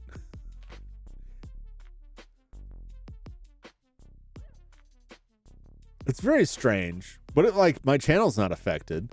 It just means that like they can monetize the video, which I kind of hate because I can't monetize the video. But whatever. So if you see ads on my RoboCop videos, not that I think anyone's desperate to go back and watch 6 hours of me playing RoboCop, as much as I had fun playing it, like I really should go back and do some editing on stuff. But I think it's only 2 of them. I think it was the first one. Yeah, it's the first one and the last one. So it's, you know, most of the music in that was fine. That's funny.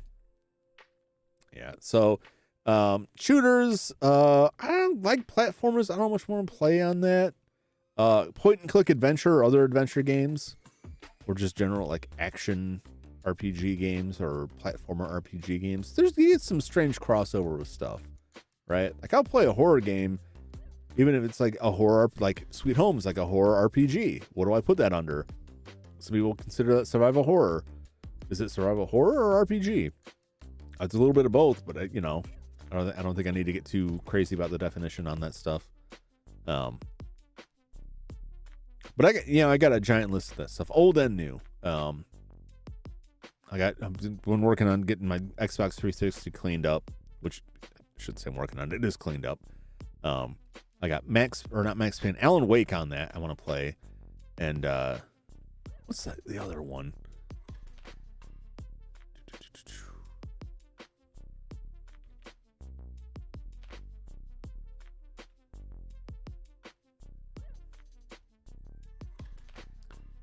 I can never remember the name of it, and it's Deadly Premonition. It's like Infamous still, and they put a sequel out like 2 years ago, I think.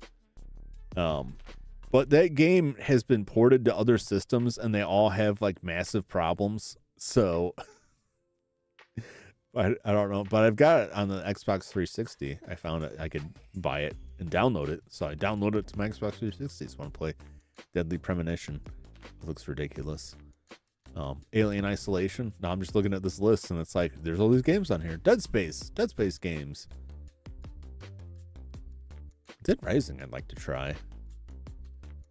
There are some games that I worry that I will try and like that were really well reviewed for their time that may not have aged well, which is always a thing. But sometimes you find games that were all the rage when they came out, and you go back and play them and it's like, this sucks. This is just terrible. And it could just be it's not to your taste, but sometimes it's just like these people did not know what they were talking about, and this game is garbage. Yeah, so I have a lot. I've got a huge list of games to the point that it becomes difficult to decide what game I'm gonna play next, and I get like analysis paralysis where I'm like, oh, I don't know what people want to watch. My tracker was like wigging out for a second. But I'm probably going to stick to games for now that are either PC games, because I don't really know what to put down in the space where the consoles go over there. I can't move my arms over there for a PC, because I'm not interested in trying to model a gaming PC to slap over there. I don't find it as interesting as like a retro console. My gaming PC is just slapped under my desk, so there's no reason for me to drag that out for this. That's why a lot of times when I'm playing a PC game, I just go straight to the game. You don't even see the screen, because like, well, I can't think of anything interesting to put over there, or I'll put a box there. Don't always do that. But I have like a bunch of PC games. I'm gonna put if I can get it to run properly with these weird patches, I'm gonna put Max Payne on the schedule for next week. We'll roll out for that on Thursday. Yeah, Thursday. Max Payne on Thursday. Wednesday, nothing this week. Wednesday will probably usually not have something. I'll probably take that day and try and spend that day to actually work on stuff. Get me more time to work on stuff before the weekend comes, because a lot of times that time gets interrupted and I can only work on stuff late at night, and that doesn't really work well for me. Tuesday, I'm gonna go back to Resident Evil, because I got the Joe Valentine run. I'm gonna go through that. Technically, technically I can say I've completed it with those two. But there's also a range mode, which moves things around and makes the enemies, I want to say makes the enemies tougher, if more health and or do more damage to you. I don't know if I want to do that on stream. That seems like something I would do if I was trying to... That seems like a different sort of stream, which I'm not opposed to, that is more featured around like a specific challenge, like trying to get a sub 3 hour on that game that unlocks unlimited rocket launchers. And if you finish a range mode, and anytime it unlocks unlimited magnum ammo. I believe that's the case. I'm not going to do that right away, but I may do that separately is another thing. But I want to play through both sides of Resident Evil, and then I can call the first Resident Evil finished. I don't know if I would then jump straight to Resident Evil 2 or jump to another similar type of game from a different time period. Because I got a couple. I got some older stuff too. There's a Commodore 64 game that looked very interesting. That was like a survival game that, according to voice that people have said on the Wikipedia page for survival horror, some reviewers consider it the true first survival horror game. I also have I don't think this would fit as survival horror. This is closer to Sweet Home. There's a game for the Super Nintendo called Laplace's Demon or Lapis Noma that is a port of it was either a PC-98 or a 3DO game, where you put together a team of supernatural investigators and go like ghost hunting in an RPG type of setting. It's really interesting. The game looks really cool, but if you look into it, the Super Nintendo version bears almost no likeness to the original game, which was a dungeon crawler. If you're familiar with the dungeon crawler genre of games, they've seen some recent examples that kind of fell by the wayside. But the dungeon crawlers were like a first-person perspective where you're going through the dungeon and you encounter enemies, you often in turn-based combat while progressing linearly through like this first-person dungeon. And this was like a dungeon crawler that involved ghost hunting. It's a very popular series of games, and actually is made by the same people that made Sword World and were involved in Record of Lodoss War. And it has several like physical RPG, like tabletop RPG elements. There's a tile-based RPG, Japanese only, that looked really interesting. But I want to check the game out because I saw it for the Super Famicom and it looked really cool. It got weird when I looked into it more. I'm like, oh, there's sequels that haven't been translated. Like, this is a fan translation too. This was never released in the States. No, it wasn't. This is a fan translation, right? The other ones don't have fan translations yet, but they were like 3DO releases, things that I don't, outside emulation, have a great way to play anyway. And I looked at those games, and they're all like completely different. It's always weird when a game is being discussed, and it's like it's part of the XYZ series, right? And the XYZ series, particularly if you're in Wikipedia, it like has no link, and nobody talks about it. Like, you can't find a reference to it. It's like, well, what is this series? What are you talking about? It took me forever to track down where it was from. It was very weirdly formatted. I've also seen sometimes games get references like it's your typical mansion mystery game, or this is, the mansion mystery style. And so I tried to look up like, all right, well, just give me a list of mansion mystery games. That's how I look up a lot of games. I'm just like, what game is like X? And then I get exposed to new games. It's probably not the best way to find games, but it works for me. I find a lot of oddball stuff that way. And I never see anywhere besides that first article, which I often also don't remember where I saw that. I never see anyone refer to them as mansion mystery games. But I thought that was like a really apt description because there's so many games that take place in mansions that are mystery involved. Like the mansion of, was it the Mansion of Hidden Souls? There's two games. Mansion of Hidden Souls for the Sega CD, and then a sequel for the Sega Saturn that is also called The Mansion of Hidden Souls. which looked very interesting. Those were some games. Lunacy for Sega Saturn. Deep Fear. I really want to play Deep Fear. In fact, I might boot up Deep Fear for a quick second just to show you something I thought was really bizarre on it without getting too far into it. No, I can't.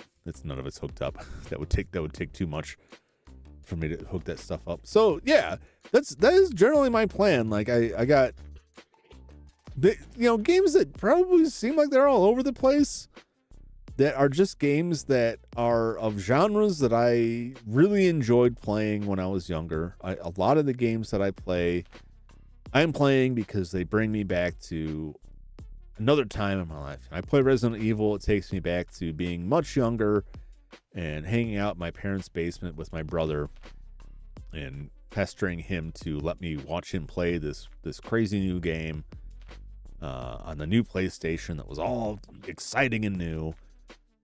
Resident Evil 3, I have fond memories of staying up all night at my friend's house and playing that with him and trying to get further on that, and constantly thinking surely this is the end, and in my usual fashion being nowhere near the end. A lot of people that I've lost touch with or have moved on with their lives and don't have time for stuff like this anymore, or are just no longer around, if you know what I mean. And so it's nice for me. I really enjoy revisiting this stuff and try and rekindle some of that feeling, which is why it is important, to me. I'm streaming this because you are then the other side of that equation of the hanging out with friends and laughing about games and running through stuff. So it does mean a lot to me that anybody at all wants to watch this. But I am particularly thankful that the people who have been watching me are really friendly and kind and aren't just spamming my chat with "you suck, Jum" and other worse things. So that is greatly appreciated. So that's some of the stuff I plan on doing for 2024. I want to continue building my 3D models so I can have neat looking props and animations for the different consoles that I play. And finish decorating this space behind me. I want to redo the opening animation with something a little bit more or a little bit different. That's going to be. I probably will not actually start working on that until like March, because I'm going through the process of planning it out and figuring out what I want to make. And part of why a lot of the discussion was trying to, for myself more than anything, nail down, what exactly am doing here? Because a lot of the thought I had about it was making, a varied animation style that kind of evokes the different styles of game that I play. There'll be some pixel art or some, PlayStation 1 style 3D. That's kind of really ambitious for me. Why I said it's going to take a while, because I'll grind it down to something that is more within my capabilities. But I want to redo that opening. I just don't. I will say it's probably not going to actually have the major overhaul I want done for several months, because I want to really take my time on it, make something good. But I may replace this with something simple, but nice looking before then. Because I really like a lot of the stuff that I have. If there's an overlay that I use, which I don't use a lot for games, is just something that I really just made on the fly. I didn't have something prepared ahead of time. The opening is something that I just kind of chucked together really quickly, not super well thought out, and I'm okay with it, but it's not very visually stimulating, and I really feel like looking at numbers on stuff, which I hate doing, but see people who tune into that and then immediately vanish, and I can't help but feel like, part of it is what you're looking at right now, and I can't do a whole lot about that. It is what it is. You don't like what you're looking at right now, then you're probably not gonna want to hang out and watch me stream, so that's cool. Thanks for stopping by. But the opening I think could be better, and better thumbnails, which will be a constant work in progress. Just making the process less painful for me. Actual schedules. branding, and just kind of clean up, like really push and make stuff.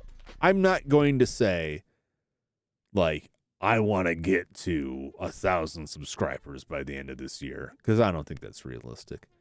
It would be nice. It would be nice in some aspects.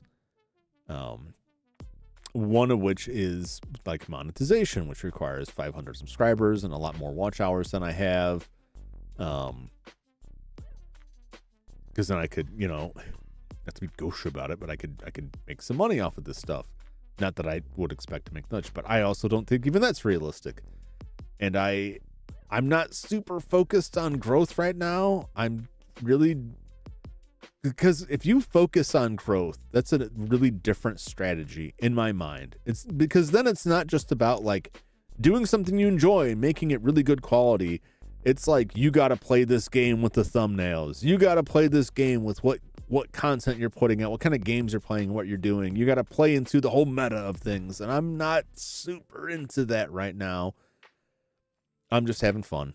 And that's what I want to keep doing, is just having fun with it and learning what I can and making things better as I can. But I would like to grow a little bit. More is always, more is better right now. I just don't like, not that I think this would happen, because I'm not that cool or interesting. I would like to get a little bit more subscribers, a little bit more viewers, and try and, have more people to chat with is always great. I definitely don't want to explode and get like thousands of people. Like I said, I don't think that's a problem I really have to worry about at all. But, there's like the dimmest thought in my head of like, I have no idea how I would deal with something like that. And it terrifies me that like some dumb thing I put goes viral for some reason, and I start getting a ton of people in. That's why I don't really do the shorts, because shorts can draw people in. A lot of times they don't stick around, and then what you end up getting is if you hit the jackpot, make something real funny, and it goes viral, you can get tons of people coming in that really boost your numbers up for a little while. But then you're gonna play my videos on Best Buy. Oh no, they'll know. Excuse me. They'll know. YouTube's pretty smart about that stuff. Although I will say, I have read, not that I looked into this for my purposes, I want to make that abundantly clear. I looked into this out of a general curiosity, because I know YouTube's pretty good about catching that sort of stuff. And yet, like, view farms and that stuff, like, you can buy views, apparently, and subscribers. And how they manage that, I do not know, because you'd think a lot of that stuff would get blocked. They have to have some kind of sophisticated setup to dodge that, but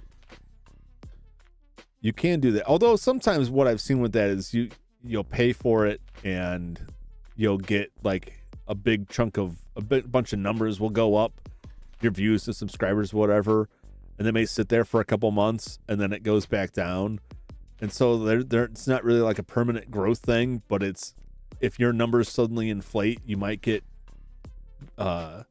pushed more with the algorithm, which may lead to more real actual growth to make up for those people when they disappear, which is, I wonder, I've seen that happen to some streamers who start out with like a company and get like thousands of subscribers, and then I've seen how people get purged and their subscription counts go way down, and the accusation is that like they purged like some bot accounts or whatever, but they may not have been accurate, and it's kind of all over the place, and you never find out the reality of that stuff. But I don't know. I look at that stuff out of a curiosity's sake. Like, I'm just curious about how these things work. But when I look at like recommendations, like, this is how you should make all your thumbnails, I'm like, I just want to make something that's funny. I want to make something that I would look at and be like, haha, I'll check that video out. And that's not necessarily what will actually get other views. For right now, that's okay. Eventually, I really should change that and pay more attention to that stuff. But I don't like it. It feels weird to be on this platform and just be like, I don't like how a lot of the stuff operates, and I just refuse to do it. Well, you're not going to be very successful that way. And I recognize that. But that's fine. Then it's the final thing I will say I will be attempting to do in 2024, which is to gain steady employment. Because I've been out of work for a while. With my company bankrupt, it would be nice to have a more regular income stream and not be reliant on oddball side projects that frankly don't always pay. And when they do pay, it ain't that great. It ain't that great. You know, I'm never going to get my company back in the black in this rate. Well, I'm never going to get Jumping Toon Dynamics it's pretty much dead. I should just accept it, but I just can't move on. Also because I'm stuck here monitoring these chemicals, so I really can't just move on yet.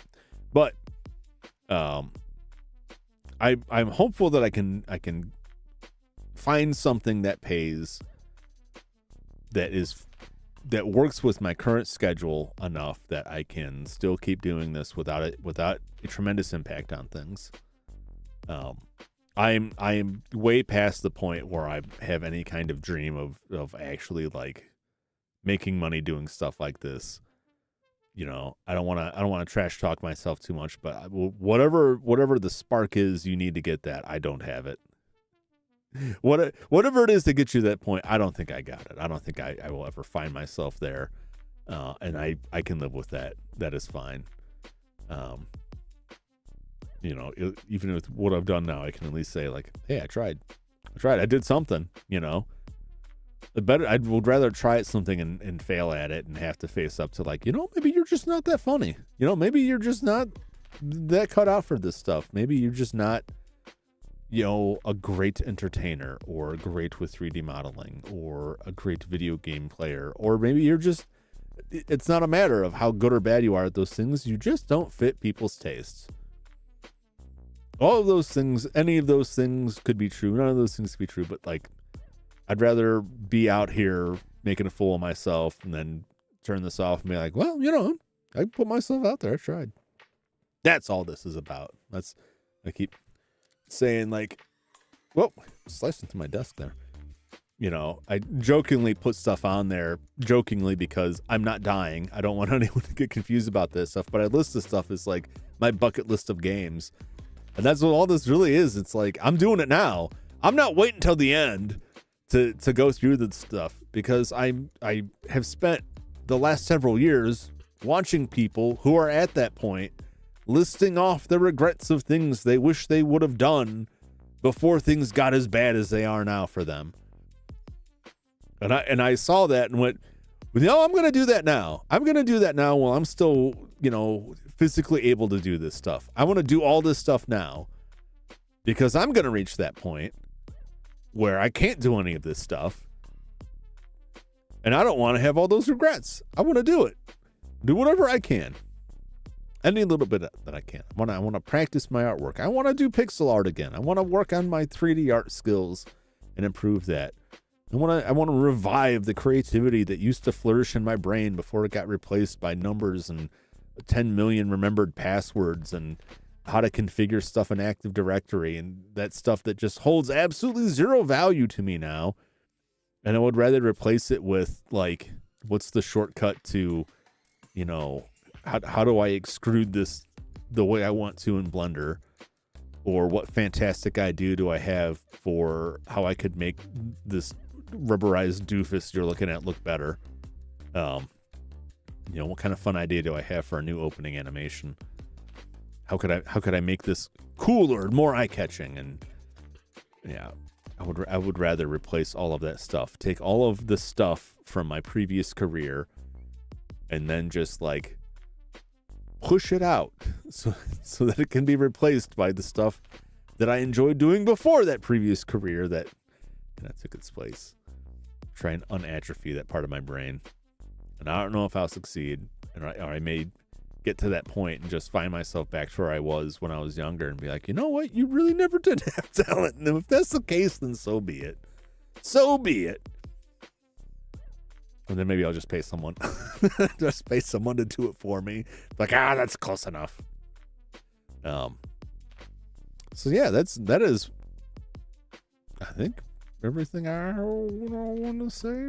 2023 was not the worst year. It was not a great year, but I did finish off the year doing something that I had wanted to do, which was to start streaming with this. I messed up by not setting real deadlines on stuff, and also not really thinking through, or just not having a good idea of what I would really need to produce to put it all together. And then I really went under the gun after that October 13th stream, when I was like, I'm going to start streaming. And then from like the next 2 weeks, it was like, oh God. Like, I don't even know how to make this. I don't know how to operate these things. I don't know what to make for this. I don't know how to make this video optimal, et cetera, et cetera. Slowly work through that stuff. So I'm still trying to make up for that and finish things that I should have had done before I even did the first one. But you know what? I think I set my standards unrealistically on that, because most of the people doing something similar to this that I have watched are part of big companies where they have resources. Either that person is coming into it already experienced, already having gone through, I don't know what I'm doing. I've been doing it for a while. Now I know what I'm doing. You know, they went through that process before. They're not going into those big companies without experience, or they have the resources of that company to be able to find and hire people to make all of that stuff for them. That's not a criticism. Don't take any of that the wrong way. Like, that's how a lot of people do it. That's just not how I chose to do it myself. So I try not to look at what I'm doing in comparison to what somebody who has like many years worth of experience doing it and be like, why am I not as good as that? Like, well, obviously I don't have the experience. It could be more, but I'll leave it at that for right now. And once I have more experience, then I can look back on it and judge like, no, actually you're terrible, experience or not. I'm trying not to be super down on myself. It's mostly a joke, mostly. I do struggle with that a lot. I struggle a lot in my last job with what would either be defined as imposter syndrome, or I just was an imposter. It could have been either of those things. I thought I was an imposter, but then that's what imposter syndrome would do to you. But then you would also feel that if you actually were an imposter. So how would you know? The world may never know.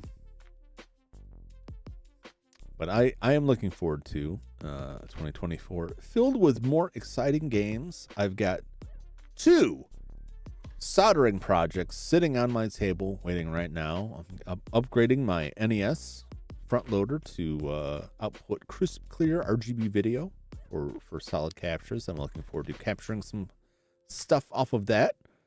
The one thing I didn't mention, there's a survival, I think it's a survival horror. It's a survival game. It's called Full Quiet, and it was made for the NES. This year, 2023, I think is when it came out. So there are people still putting out new NES games, new games for that. I saw new games for Game Boy and Game Boy Color that people are producing. That is crazy to me, and I absolutely love that, and I want to check that out. There's also a version you can play on Steam, but if I can get it for my NES, I will play that on the NES. I'm really excited about that stuff. I also have a Wii. I managed to acquire a early model revision of Wii that I am also modifying that for HDMI output to get a nicer, cleaner capture off of it, so I can play some games on that. The nice thing about Wii is that the Wiimote works no matter what kind of TV you've got, right? So I can play like rail shooters and stuff that would use like a light gun, because light guns won't work off of like the LCD. Oh, you didn't miss much, Jeremy. It was just me blathering on. I can cap it all up. I need to work on my thumbnails, my graphic design skills to make stuff better. I played 9.5 games last year. I want to play at least 25 games this year. RPGs, survival horror, shooters, point and click adventure. RPGs I'm unsure about, but I'm still going to continue on. just because I feel like they may be too long and I might not be able to make them entertaining enough. I lack confidence, and I think that sums most of it up. Why am I like shifting progressively further? This is a thing that happens sometimes with the tracking. Although some of it's just me, I'm realizing I'm like rotating awkwardly in my chair here, and I'm also getting further away from the microphone as I go. Yikes! Sorry about that. Like went to mute it and it muted and unmuted it at the same time. At least I hope it. I hope I haven't been muted for like 10 minutes. I don't think that's the case.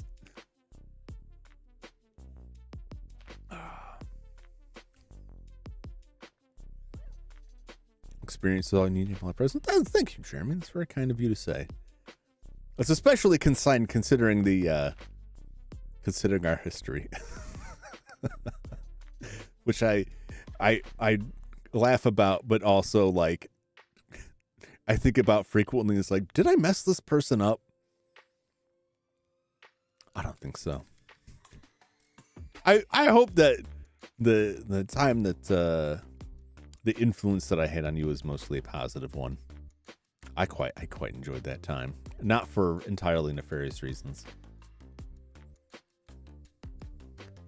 Buried it deep. Well, that's good enough for me. That's close enough to the answer I'm seeking. It's either a positive one or it's buried deep, which to me is the same as it not being negative, because if it's buried, you don't interact with it. That's basically where I'm at. I'm going to play Max Payne was the other thing that I want to start playing Max Payne next week if I can get it to work. I picked it up for dirt cheap on Steam, but it came with a stiff warning that a lot of stuff is broken in modern operating systems and that the publisher did not do it. If you don't process it, did it even happen? That's exactly what I'm saying. If you don't process that stuff, how can it affect? If you ate something super toxic, but your body never processes it, it just stays in your stomach and develops tissue around it, and it is ever present in there, waiting to burst and poison your body. But if you haven't processed it yet, you haven't been poisoned yet. If that gel cap don't break, that arsenic's not going anywhere. That's all I'm saying. Technically, it's not a crime yet. There's no reason I specifically brought up gel caps or arsenic. That's not a reference to anything in real world. Those are just the first thing that popped in my head. I'm going to say a lot of stuff. I have said a lot of stuff in my life that has given me cause for concern simply based off of the number of Matlock episodes that I've watched and Murder, She Wrote episodes that I've watched that start with someone saying like, I will get you for this. And then the person they said that to dies and they're like, well, the whole room full of people saw you threaten them and now they're dead, so we're pretty sure you did it. Like, oh, Matlock / Jessica, help me. I didn't commit this crime. And then they find the real killer. I'm fairly certain that sooner or later, something's going to happen and they're going to come back at me and be like, oh, there's a video of you saying something about poison gel caps. It's like, no, man, that was just a bad joke. I don't know what you're talking about. Like, well, you're going to jail for a long time. Like, oh, man. And they're like, Matlock's dead, so I'm not getting his help. What is Jessica White?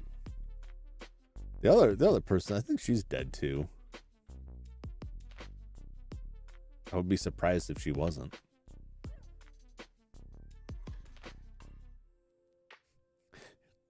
Yeah, that's my defense. That'll be my test. Is this my actual defense? Yes, she did pass away. 96.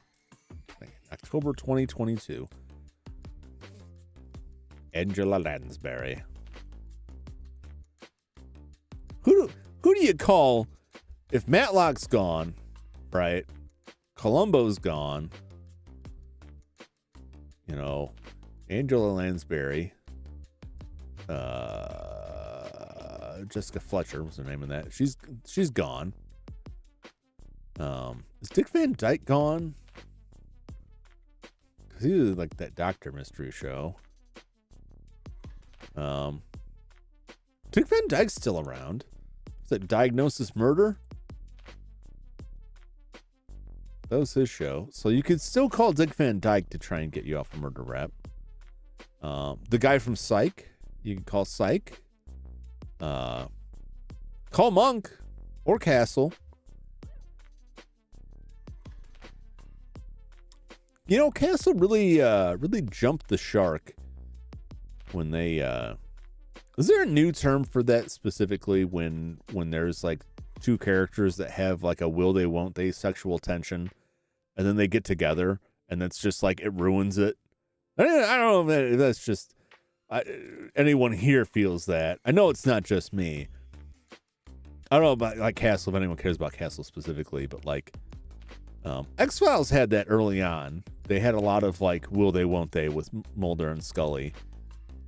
And like I really didn't want to see that play out. And it sort of kind of did, but not that much. But like I want that tension to stay that tension. Right? The Office, yeah. Like if you once you go down that route, that's a whole different type of media. And I think you can do it if that's the point. You know, I have a perfect example of how to completely fail at that. That 70s show and that 80s show, right? That 70s show, Eric and Donna, will they, won't they, right? But it was good. I felt they let it stew for long enough that when something finally happened, it was like a payoff, but things that were still, it made sense. There was enough drama there because they were like high school kids. Like a lot of the stuff made sense. I thought that worked fairly well up to a point. That show fell off, but that's a whole nother thing. That 80s show, they broke that tension like episode 1. They like set up a couple and they're like, well, they won't they? Well, they just did. And it's like, oh, okay. And that show I don't think that show lasted that long. I lost track of it. Yeah, they're teens. Like when there's teens, like that stuff fits more. Wonder Years, I thought had a tremendous payoff for that stuff. Yeah, 13 episodes. Yeah, I'm not surprised. I know, like I watched that first episode and it was like, this isn't gonna last. I thought Wonder Years handled that stuff really well, and I love how Wonder Years ends because they like it's, you know, present day. He's talking about it, and like they don't end up together. You know, he ends up with somebody else. And that's like how a lot of teen romance operates in the real world. I still really like that story, or I really like that show. Yeah, I don't know if there's another term for it that has replaced like jumping the shark that specifically refers to when you have two characters that have like a sexual tension between them, that when it finally resolves, when they resolve that is like kills the show. It's like, no, you needed to not do that. You needed that tension to stay there. I just saw your chat, Jeremy. It sounds like the time is ripe for criming. Don't you dare. Don't you dare. But also, this chat is in this video, so I instantly defense. You fool! Never announce your criming. You just do the crimes. You don't say nothing. Don't take that as legal advice, anybody. Please don't. I don't need the trouble. Yeah, I'm looking forward to this year. This year is I'm not gonna say this year's gonna be a great year. I just want to get through another year. The Flandersization, yeah. You know what's funny is I don't mind that when it came to Flanders. I don't mind that when it came to most of the Simpsons characters. But like, it's a lot worse than a live action show. An animated show, I can deal with it because they weren't real to begin with. But like live action shows, movies, games where characters just become a dumb caricature. I've seen quite a bit of that, and it always makes me mad.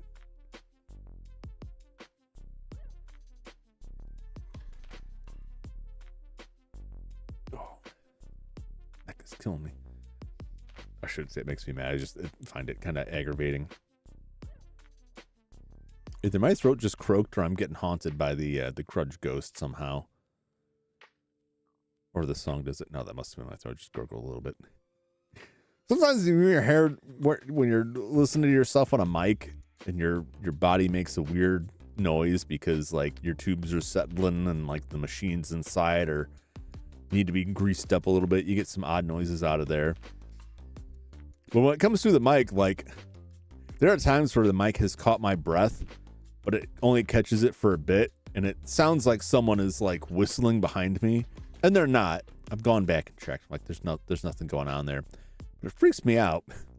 I've said before, I'll say this many times, I don't believe in ghosts. I don't believe the ghosts are possible. I'm terrified of ghosts. I don't even like talking about that because I feel like, even though I don't believe in them, I feel like it's inviting spectral activity in my life, and I don't want it. I don't need that. I've told a lot of people stories about this, and I've had some people then go on to explain unusual things within the place I'm living in, or say something like, well, they like to play with your hair while you sleep. And it's like, well, now I'm not going to sleep. You've ruined my sleep for months because I'm going to lie there thinking about, and you know that feeling like you just drift off to sleep. And then like the air catches your hair a little bit. Or like you brush against your own arm, but it feels weird. And they might start existing out of spite. That's what I'm afraid of. I'm afraid, like, that's why I'm so afraid of them. Because they could exist everywhere and anywhere at any time. Completely invisible, intangible, inaudible.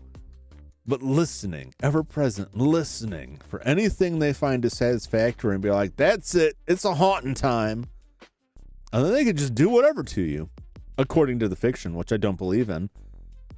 But if it's something that, unbelievable, what else do you have to work off of? It's like, it's in my mind, impossible, which makes anything possible. It's totally impossible, which means it is entirely possible, if it were to become possible, that any part of it could become possible. You know what I'm saying? Like, I don't believe they're real at all, but if something happened that lent to that, like, well, maybe they are real, that means it's also possible that they can just drag me into the shadow realm, never be seen or heard from again, tormented eternally inside my walls, where they leave their poop, theoretically.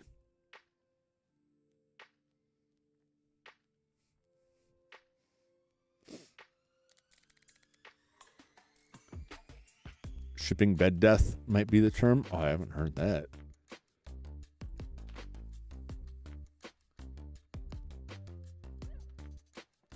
Ah, it's on TV Tropes. It must be true.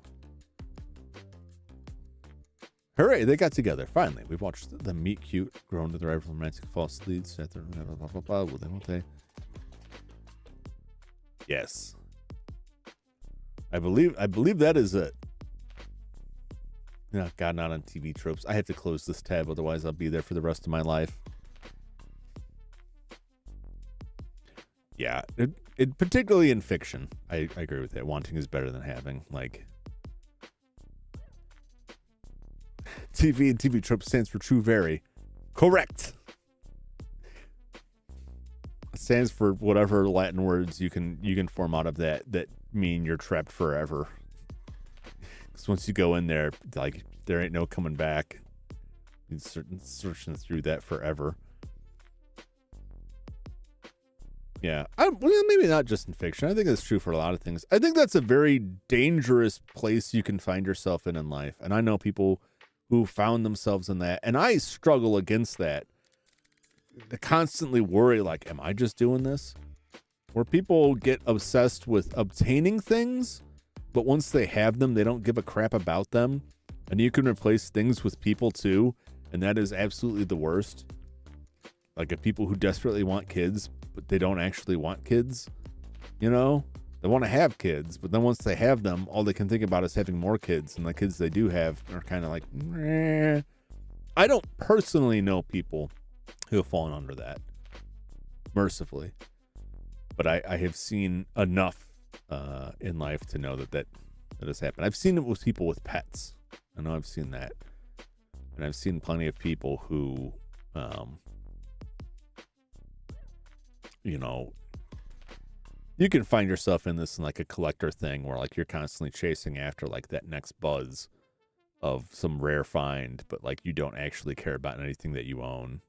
You know, you never actually read those books. You never actually watch those movies. And I can say that about myself. I own a ton of books I haven't read yet. I own a ton of movies I haven't watched yet.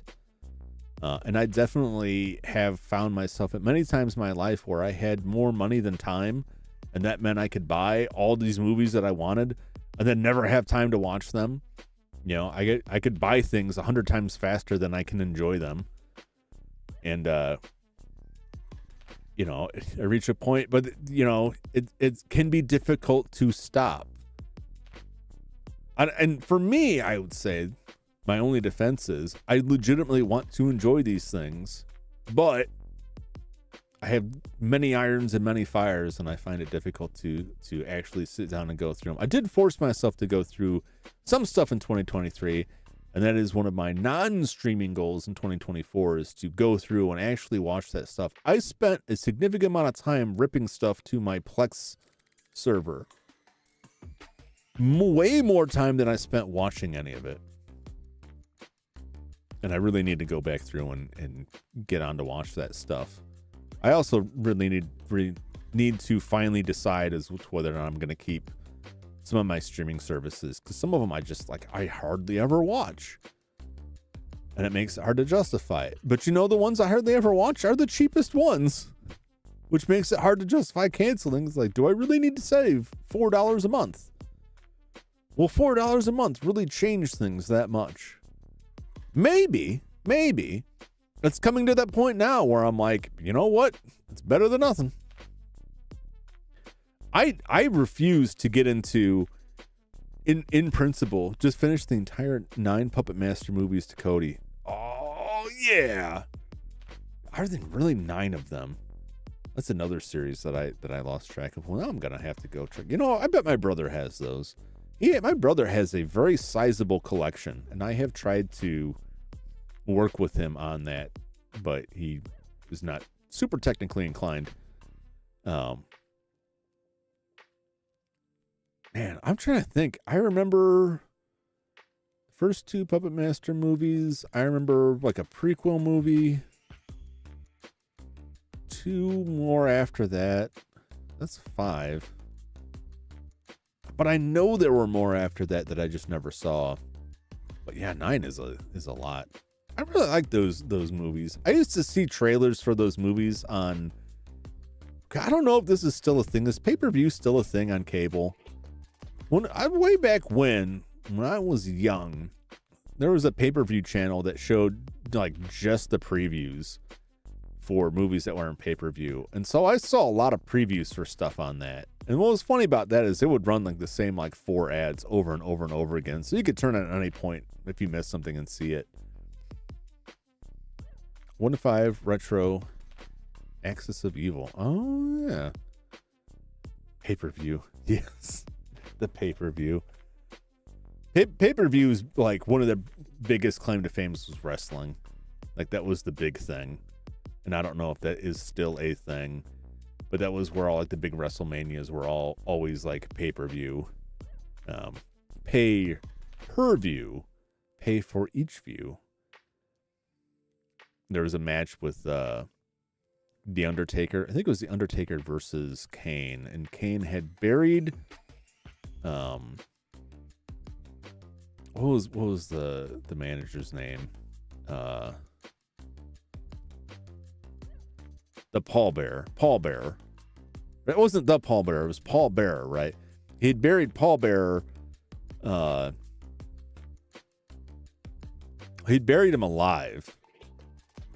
And there was like a clock that was like, you better pin me before the clock runs out or he's going to run out of air.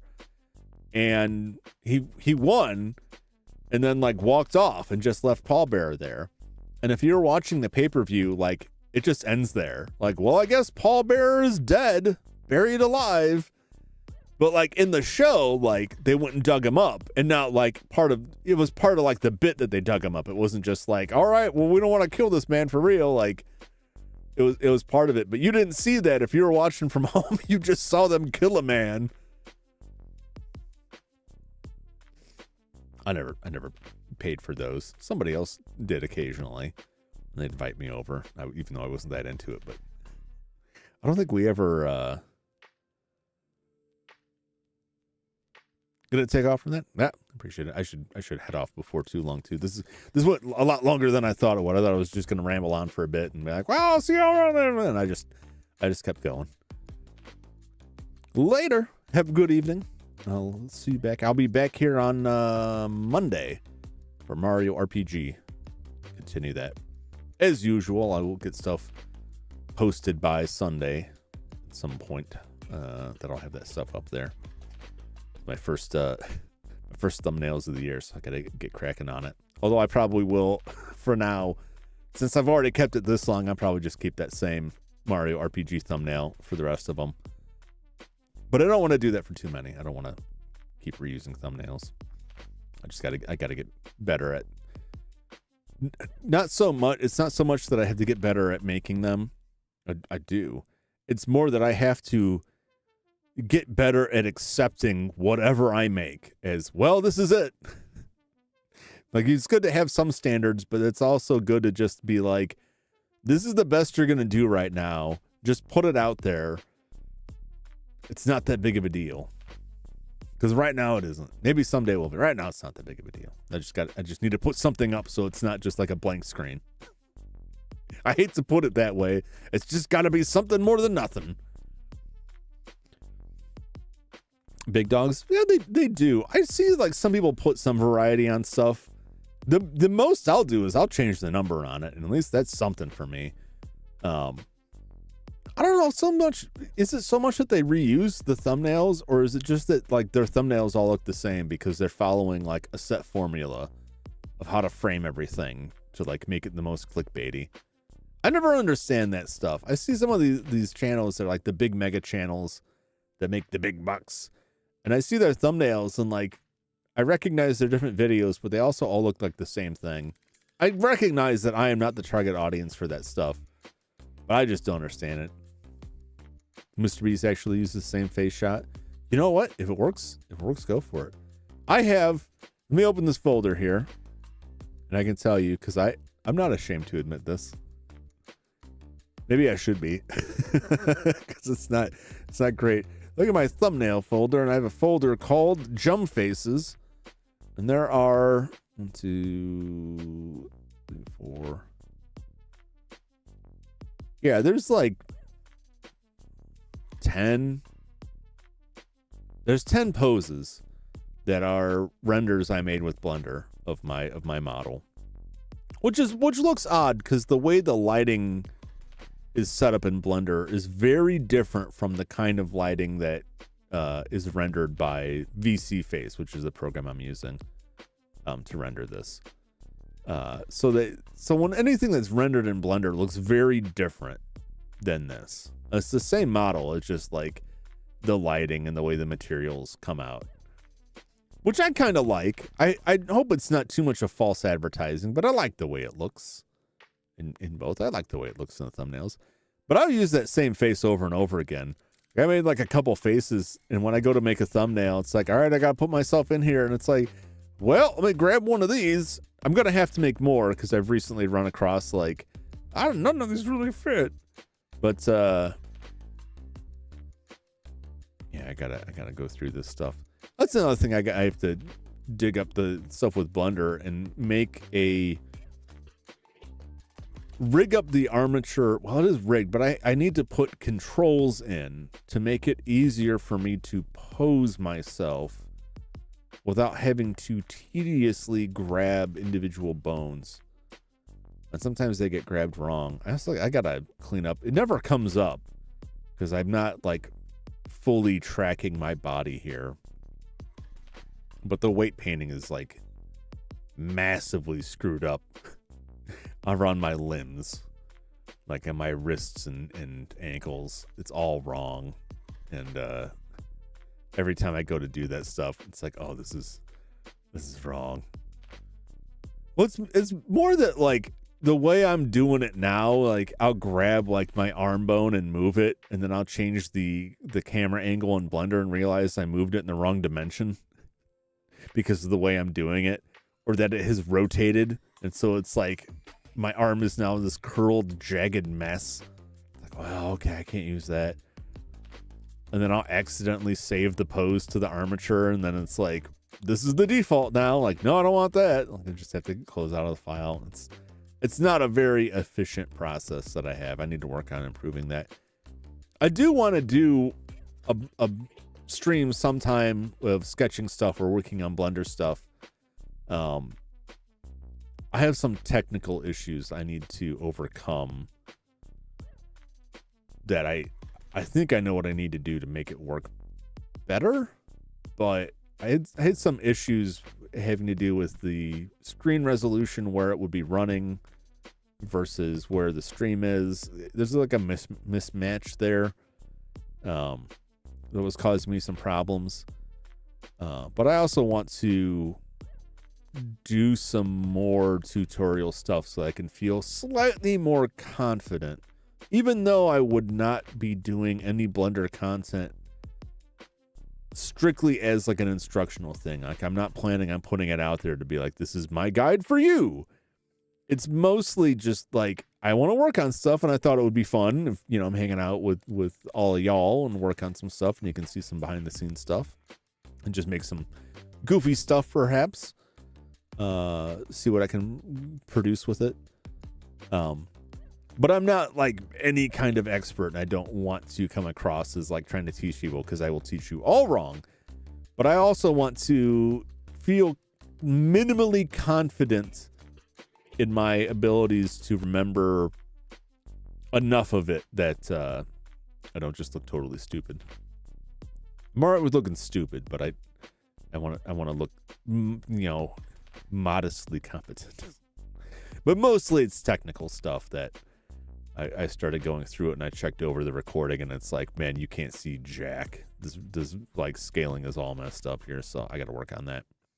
I never recorded anything off of it, you know, working in Blender, or streamed any of it, obviously. So I got to work that out. I need. That's yet another reason I'm slowing down the streaming slightly, even by only 1 way a week, so that I can give myself more of a gap time to properly test things out. Because some of the stuff I've set up, I found myself like setting it up in OBS like an hour before stream, and then if something doesn't come out right, it's like, whoa, no, I'm out of time. Simply because like this is the same like Alone in the Dark 2 should work the same as Alone in the Dark 1. It did not. Alone in the Dark 3 should work pretty much the same. Not so much. They're all DOSBox, but each one of them presented some weird new challenges. So I've learned, like, nope, you gotta set aside time for that. So this will be the year. This will be the year I either hire out a bunch of stuff with money I don't have somehow, or get slightly better at graphic design. Maybe not even just getting better, just like accept my lack of skill enough to be happy with the minimal product I can produce, and just be like, all right, this is just the start. As long as I come back and do better later. Yeah. But thumbnails are like torturous. I don't know why. Mostly it's because I don't want to just grab a screenshot of the game from somebody else. And sometimes I have an idea that would require me to draw something, and it rarely works out. Like, I always underestimate the amount of time it'll take and just get really under the gun with it. That's one of my like favorite thumbnails, was that RoboCop thumbnail that I drew of RoboCop swallowing crime evidence. But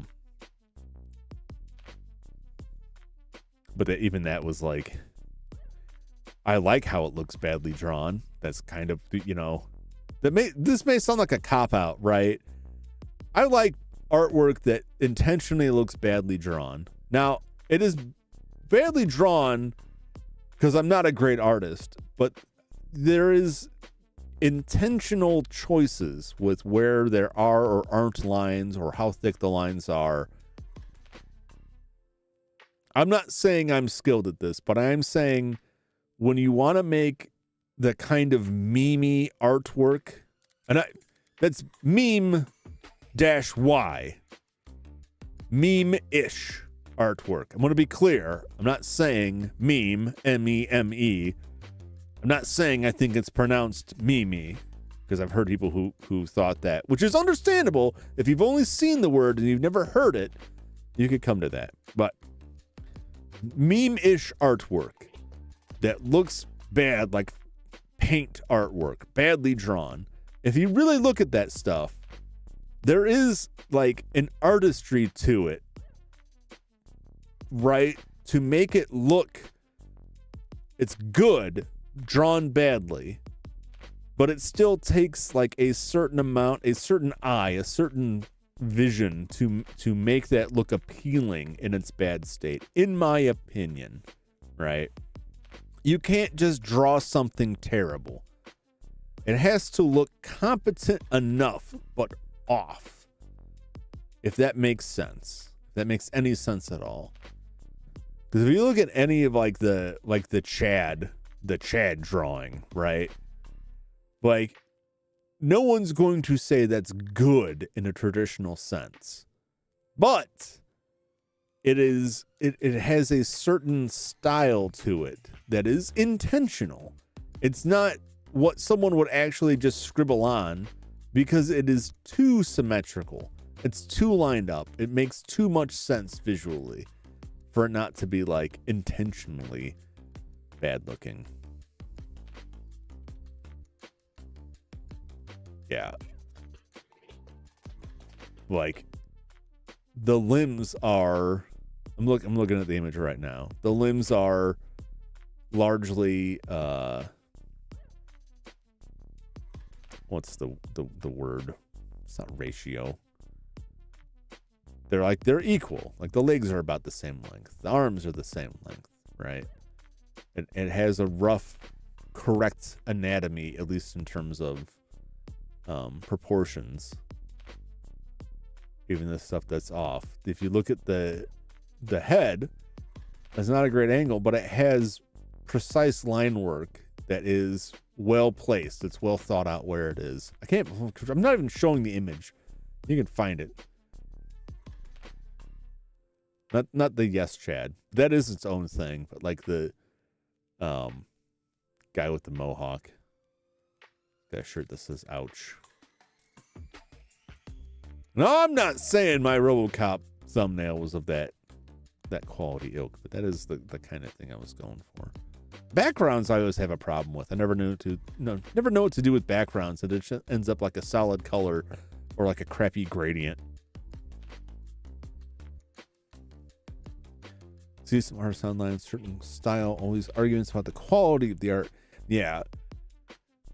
There is like,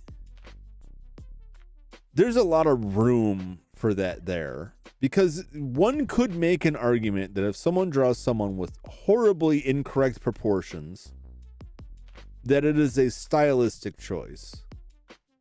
And that can both be true, but also be a cop-out. It can be true that they purposely made a choice to make incorrect proportions because it is their visual style that they liked, right? But it can also be that they're just bad at the proportions. I think mostly it's if the characters are consistently drawn that way, I would say that it's a style thing. I think where it falls apart, where I would say it's fair to make quality comparisons, is if they're inconsistent, if they're not always bad in the same way. Like a Rob Liefeld. Love Rob Liefeld. Very creative person. Don't think he's a great artist. And I don't want to rag on the guy, but I think if you look at a lot of his the most egregious examples of his work. The problem isn't that the guy's got 22 abs and muscles that don't exist and ankles that are about as thin as a pencil. It's that if you follow the character from one panel to the next, that musculature is inconsistent. The proportions of the body parts are inconsistent. That's what makes it bad. It's not the wildly disproportionate anatomy issues. It's the wildly inconsistent bad anatomy issues. That's the number one thing for that, is like, maintain consistency. If you want to say it's your style, you got to be consistent about it, and then I'll buy it's your style. Otherwise, it's bad. So you can look at mine. If my stuff is like bad in weird, wrong, different ways, I'm just a sucky artist, and I can't hide behind like it's my style. His stuff is very visually confusing, but I will say that he doesn't make like great looking art, but he makes interesting looking characters that really captured people's imagination and became like the de facto style. Like everyone's got that kind of, everyone had to have bionic arms that was just a normal arm painted silver with lines drawn through it, which I don't think even he completely invented, but he definitely popularized for a lot of people in the 90s. And a lot of comic art reflected, a lot of the tastes reflected that. And it's what most commonly gets lampooned when people would badmouth superhero comics during the 90s, as they point out stuff like that. But it is interesting. But he seems like a genuinely nice person, at least from what I recall. So, yeah, the backbreaking Spider Woman. Oh, and that's like most artists drawing women draw them like. I mean, his were like very, very off, but like that is, everyone's doing that. There was a great. It was on Tumblr, and I doubt it's around anymore because a lot of stuff shriveled up and died. Although it sounds like Tumblr's coming back. Some of it's terrible, but I think there was a lot of really good stuff on there. And there was one that they would take comic book art, particularly covers, that featured women in really terrible poses, and they would replace them with male characters to highlight for someone who doesn't get it how bad they are. It was fantastic. They were great because it really puts in perspective for a lot of people who maybe didn't get it. Like, no, this is not. It's not just that we don't like some titillation. It's that it is anatomically awful. Yeah, those were really, really well done. When I think of Rob Liefeld now, one of the things I remember the most is I think it was in John. It was either Johnny the Homicidal Maniac or one of the follow-up comics like Squee, where there's some like super criminals robbing a bank, and like the Rob Liefeld-esque super team shows up, and they like one of them goes to shoot the female character, and like her body bends backwards because her chest is so ridiculously oversized, it just snaps her body in half, and she dies as a result of that. And that they just like, they're like stabbing the superhero guy, and it's like stabbing Jell-O. I don't think there's any bones in here. Yeah, just ridiculous. I mean, and it deserved to be lampooned. It was crazy. But you know what? It sold a lot of comic books for a time until everything crashed because it was a speculator-driven market. Those were awful times. It was all anyone cared about was the issue number 1. So you had a lot of new series starting that never went anywhere and that totally sucked, but people would buy it. You know, the most disgusting thing to me about comic book sales, just what my experience was, a hell of a lot more people care about the death of Superman than they did about the wedding of Superman. And I will say from an action storytelling perspective, right? Someone getting killed is probably more exciting than someone getting married. But like the Wedding of the Fantastic Four was a valuable and very popular comic from, what was that? I think that happened in the 70s, might have been the 60s. But when the death of Superman, in the place that I worked at, he made his order numbers based largely on the sales numbers for the death of Superman, for the Superman Wedding album, and like nobody cared. That thing did not sell. The death of Superman, you could argue that it was too expensive. It was like a prestige format, which is a thicker comic with a heavier paper stock.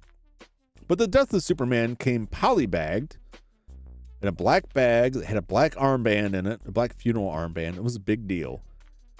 A lot more people cared about that. I bet they still have a long box full of Superman Wedding albums at that shop that no one cares about. Eventually someone, because this is how things work now in the collectible market, somebody's gonna come across like a giant container of those, like a shipping container filled to the brim with the Superman Wedding album, right? They're going to have like 100,000 copies of that stacked up. And they're going to go on a campaign to snap up for cheap every copy they can, or just skip that step and go straight to talking about how great and valuable and rare it is, and slowly dole them out to artificially raise the value of it. Because that is most of the collector's market, is going out there and talking about how great something is and it's very rare and you should buy it now. If it hasn't already happened, it will at some point. But I'm like way, way, way off base of anything that I've really, any business to talk about. Then I should get going for the evening. Kind of like the classic game bubble. Yeah.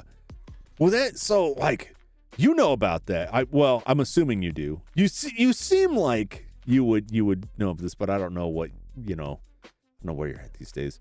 The whole the auction, the grading / auction pipeline of that a lot of people have talked about, that there's a lot of connections between those two companies, and it's largely just it's to me it was like the same as the NFTs, right?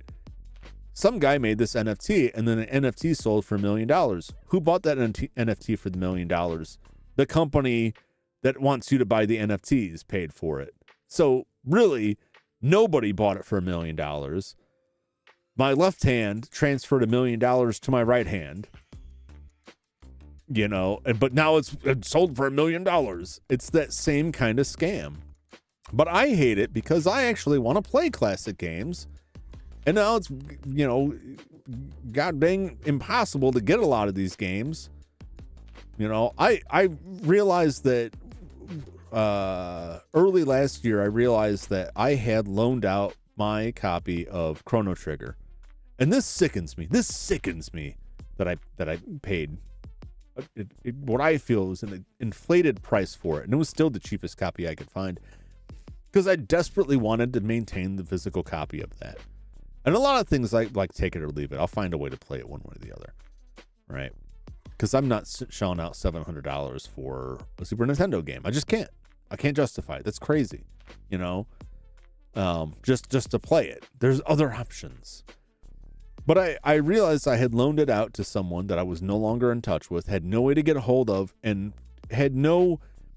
things did not end in such a way that I felt comfortable getting in touch with them just to ask them to return my Super Nintendo game that I had gotten when I was young as a gift. It's not like it was super sentimental value, right? And I still had the other games I had gotten at the same time, so it wasn't like a total loss. And I was like, you know what? I own this for the DS, got it on the PlayStation. I have other ways to play this, but I really want that physical copy. Like that's one of the few. There's a few things that I'm like, you know what? I do want that. And I paid like, I really had to pinch my pennies to pay this off, because I'm running on fumes. I've been running on fumes for a while now, and I say that, but then every couple of months I'm like, I could spend $200. I think it was like $130 I paid for it, and that was cheap. That was cheap. That was a bargain compared to what people want for it. Now, I still have like the poster for it and the instruction manual and everything. Oh, Brave Fensu Musashi? Yeah. Yeah, it's... Whew, God. All these games. I mean, this stuff was bad before when like Funko Land and those places. A lot of the games were fairly overpriced, but a lot of that was like it was still cheaper than retail. It's just that it wasn't cheap enough. But now like these prices are like so inflated because you look at these games that are like supposedly rare, and it's like they're not rare at all. If there's 3,000 people selling this on eBay for $500, like that is way overpriced. There's 3,000 of them right there. I mean, the only time I see stuff that I think has actual value, which I also think is terrible that it goes for a tremendous price, is like unreleased prototypes, right? Because that's it. That's one of a kind. There's no other copy of this in existence. You're never going to see this again. But what bothers me about that is that that's going to go one of two ways. Either a group that is interested in the preservation of game history is going to find that and carefully examine it and dump it and archive it for the world to enjoy, right? For posterity, for history's sake. But in order to do that, they're going to have to spend a ton of money that would probably be better spent on other things because they're going to get in a bidding war. And that's if they win, or they're going to lose. And somebody else is going to get it and just stuff it somewhere. They may not store it properly. They may not even care about what they have. They're going to put it somewhere and be like, this is my retirement grease. And then you're never going to see it again, which happened recently. And I haven't heard if the person who bought it what they ever did with it, but it's just going to go in a vault like that Wu-Tang album that, that Pharma Bro bought. It just vanished somewhere. Collectibles are ridiculous. Which is why I'm announcing the new Jummington limited edition. No, I wouldn't. Maybe. I wouldn't though. Not if I could help it. If I thought I had something worth making merch out of myself, I would. But maybe someday. I was responding to a question from like hours ago. I responded to it. It's gonna stick with me. That is like a nice feeling that someone was like, "Man, you should make merch. I'd buy it." It's like, man, I really appreciate that. No Jummington Dynamic NFTs. No, thank you. No, I think I missed the boat on that one. I loved all the talk about NFTs where people are like, this is a way for artists to make real money. And I'm like, oh God, no. Every time some new crypto thing comes up, it's like the same old people. And it is totally like The Simpsons, Homer's line, like, I've tried several get rich quick schemes, but this time I'm gonna get rich and quick. I'm getting the line off flub, but you know what it is. It's the same thing. Like, sure, those other crypto things ended up being a scam, but this time it's for real. This time I'm getting in on the ground floor. Like, nah, man, you're not. You'd buy a jump shirt? If I can come up with like a decent logo or branding or design on something, maybe I'll put something together and throw it out there somewhere. I guess my thing is right now, like it would probably be somewhere like Redbubble, and I also feel like putting something up there like guarantees it gets stolen. But that's a headache. I couldn't cross that bridge when I come to it. I need to clean this stuff up. That's another thing I want to do this year is get back to putting some more work into this model. At least to have some kind of like a different shirt I can swap out into. I'm not like, I'm okay with the rigging on this. You know, the capture, there's some awkwardness with the tracking and capture that I can't quite work out. There's some things that I could fix on this, but some of it is just like the way the camera sits versus the lighting. Things doesn't always track my eyes really well. But I'm pretty okay with it. It's not the best. It's not the greatest, but I like it. I'm happy with it. I'm proud enough of it. I made this with Scratch. This is the first thing I ever made in Blender. I think I can be proud of the fact that it works at all, even if it's not the best, like it's something. But it would be nice to have like a little bit cooler looking design in some areas. I thought about going back and redoing the hair. And the reason that I left the hair as it is now, I added this little dangly bit in front just so it had some more going on. But I left it as it is instead of making like what most 3D models would have, like several different strands of hair that would kind of bounce around, have more line work and stuff on it. Is that it's one thing to have the hair like that, where it's just a bunch of jiggly stuff, like this thing in the front has bones in it that are spring bones, what they're called, so that when I shake my head, the little hair piece like wiggles around based on some values I set when I compile the thing, right? Then I could make my whole hair like that, like a bunch of different strands that move around like that. I couldn't figure out how to do that with the beard because it's attached onto my mouth and it moves as part of that. And if I went back and made this a bunch of small pieces like the hair, I don't think it would look right. And it would move in a weird way that I was never happy with. But if I left the beard and the mustache as they are, and then put more definition in the hair, it made them stand out and look more off.